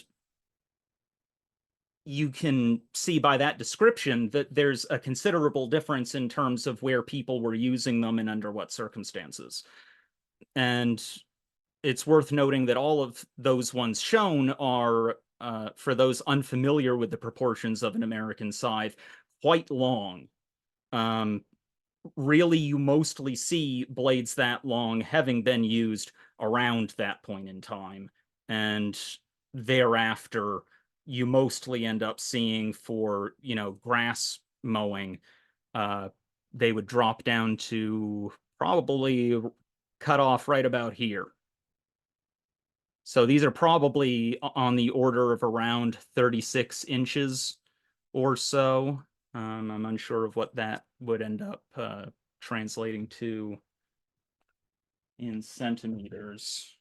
About 90 Yeah, about centimeters. Yeah, like 91 Yep. and a half.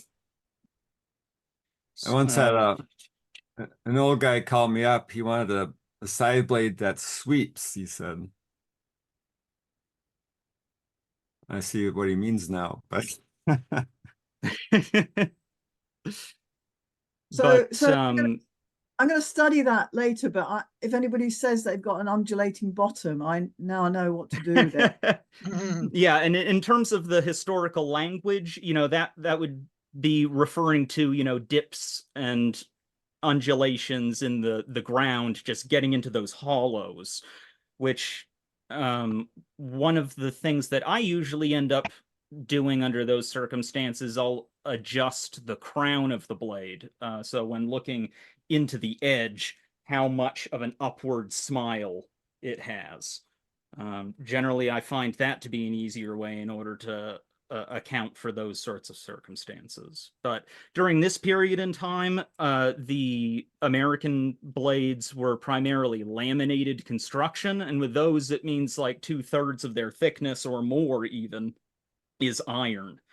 And in the thicknesses that the tangs were at that time, you could adjust the angle on them cold without much trouble. By the time that you got to like the 1950s and most blades were whole steel, they were still being supplied from the factory with the tangs dead flat. And so many people were no longer bothering with adjusting them properly. So factors along those lines were, you would see more of a noticeable change in behavior with blades that did have the tang left flat and were quite narrow like this, because the edge would be riding pretty close to the ground even without changing it, because American snaths have such a curve in the neck of them that you don't need much angle to the tang. Like I'm a user 5'9" in height, and I only need about a 10 to 15 degree angle depending on the particular snath in order to bring the edge into alignment. But these are much narrower blades than you'd be accustomed to with European style ones. We'd be looking at probably about 3.5 centimeters in width, and that would be like when brand new, no wear on the blades. So pretty narrow, and because of that, the edges are going to lay close to the ground to begin with. So that would be sort of where like the undulating terrain and whatnot, that the curvature would end up playing a role in how easily they got into things. They were probably running these relatively flat, but just letting that change in the curvature impact how everything was moving.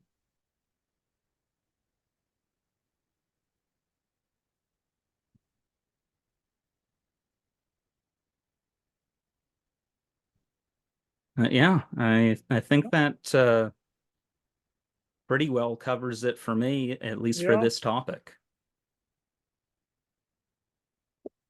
Just use those tools of, kind of applying the tangent to the curve and the normal to the curve into, how you look at curves of various sorts, both the blades and your strokes.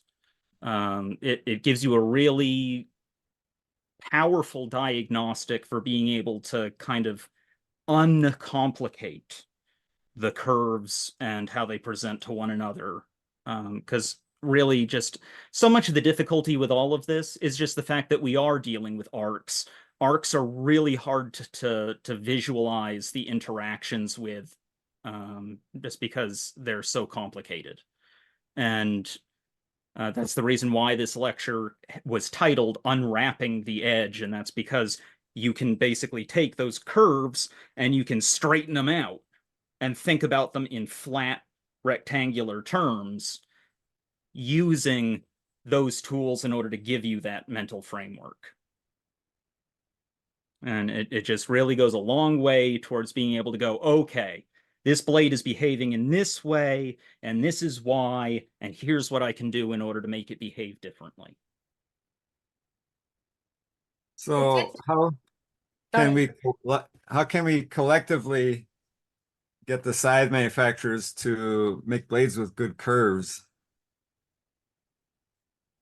So much of it is going to mostly depend on knowing exactly what relationship you want between not merely the curve of the edge, but its relationship to the tang.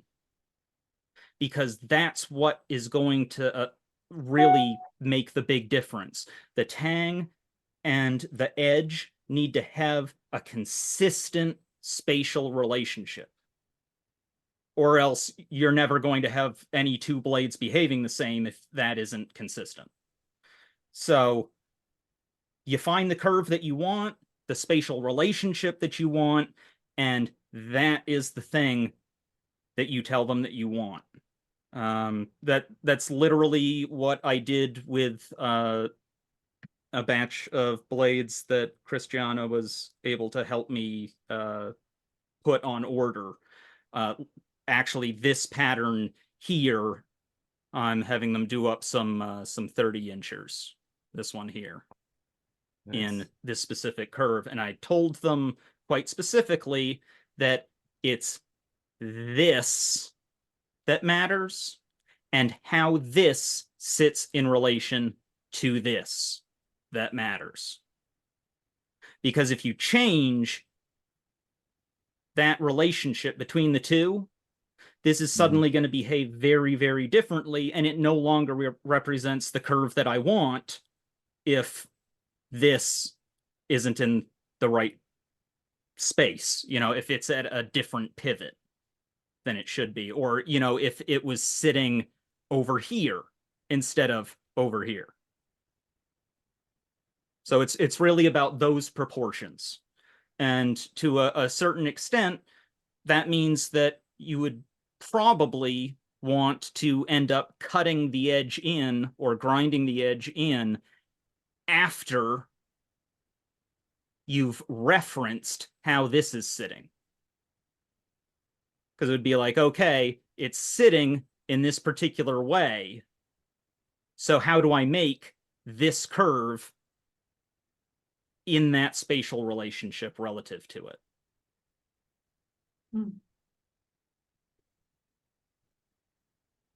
And it's just a matter of getting it so that all of the linkages between the parts all sit where they're supposed to.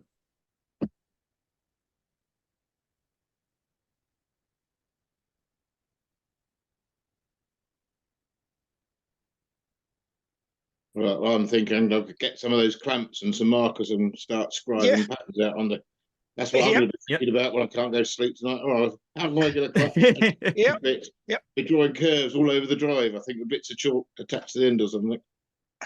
Sure, exactly, Richard. When Benjamin was describing that earlier, I thought that would be Richard with clamps and chalk, and then he'll post photographs in the Facebook group of his experimentation. I've done it a bit before on the drive, but it's just hard to envisage where your hands are going in space, and to actually move the side the same way with bits of chalk on it on a drive as you would when you're acting against the force of the grass as well, because that's that that pulls you in different ways as well. You know, I mean, as Benjamin said, all these dynamics change what you do. Yep. And we're experienced mowers, so as we were all saying, you can mow with almost any blade.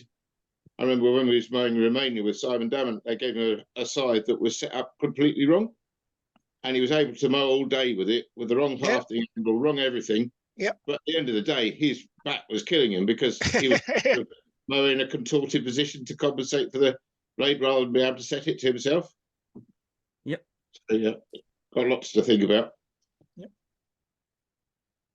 Yeah, and something that I plan on doing, just because it's something that I haven't gotten the chance to work out, is I plan on eventually making like a little model out of cut out pieces of cardboard with little holes punched in them, with those little brass brads, like the little tacks that you put through and bend the arms on, with all of the parts scaled appropriately to match the dimensions of, you know, the width of a person's shoulders and the lengths of their arms in space, and then a scythe, and trying to see what is the actual total maximum range that the heel and the toe of the blade are able to move within.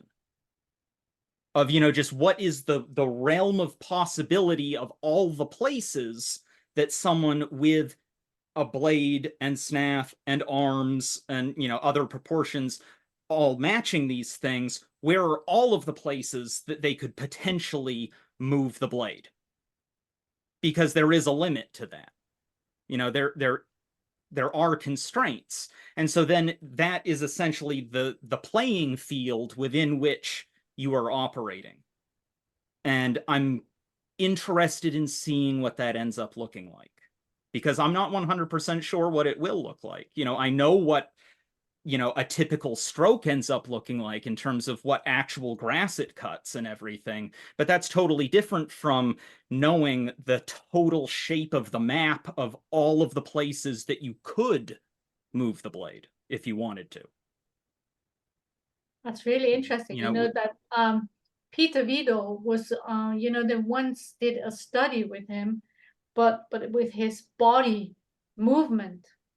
Mhm. So it was very sad that they didn't look closer to what the scythe blade was doing while he was doing his movement.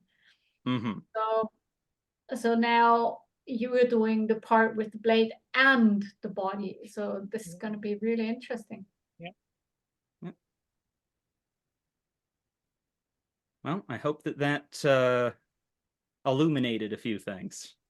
Oh my God, yes. Yes. Ah, Thank yes. you so much. It was incredibly insightful, very concise. Thank you. Yeah. Yeah, and Fabulous. one other thing that I'm thinking of just right this second, you can also use all of this information if you ever end up trying to make your own snath for a specific blade for yourself. Understanding these principles makes that so much more viable, because again, it's literally just whatever the shape of the stick is, it's just for connecting your hands to the blade in a certain spatial relationship. So just think, what's the spatial relationship you want? Now, how do I connect those dots?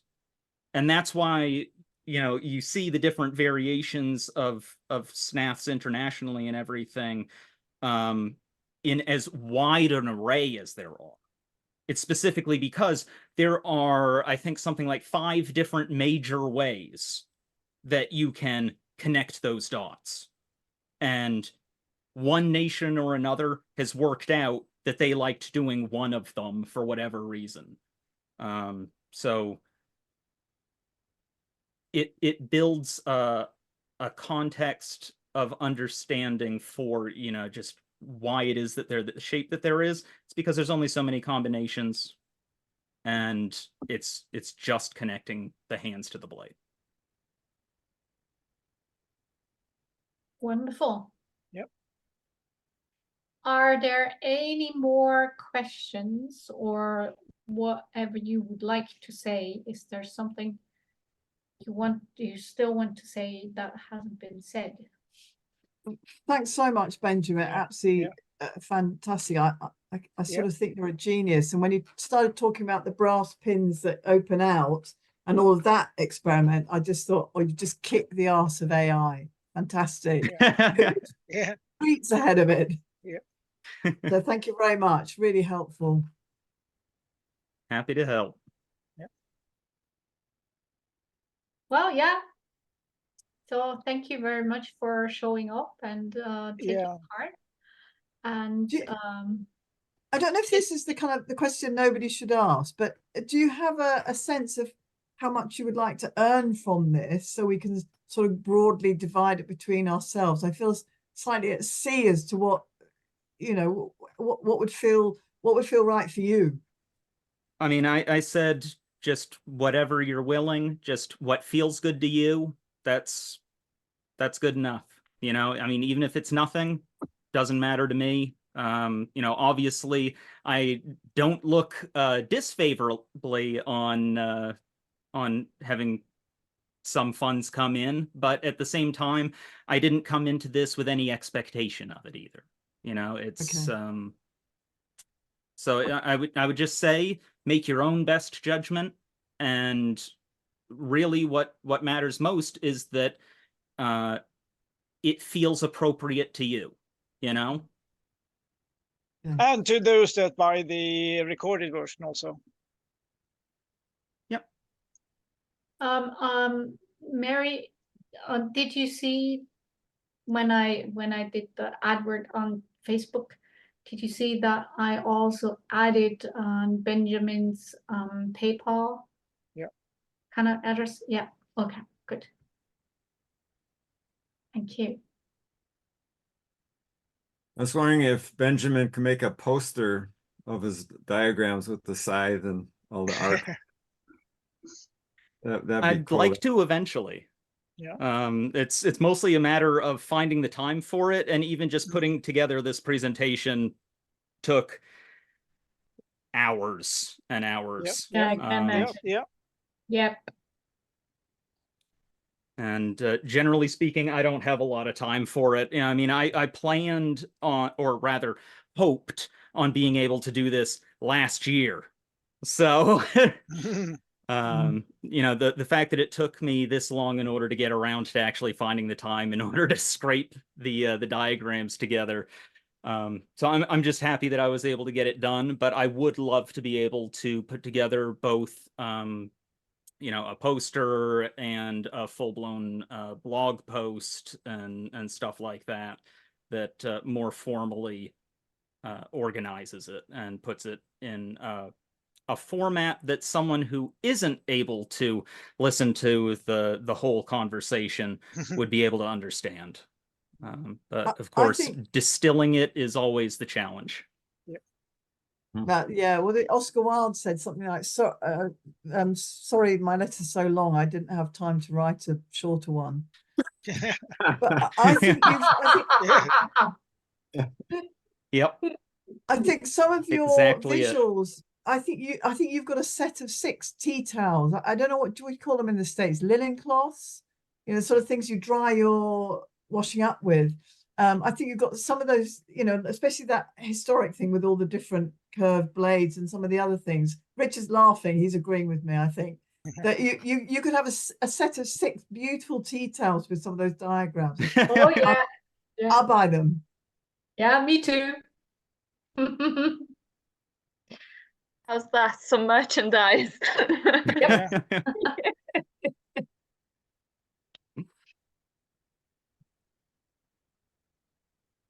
Scythe merch. Benjamin, I think you could, if you wanted to, stop the recording. Yep, absolutely. I can do that.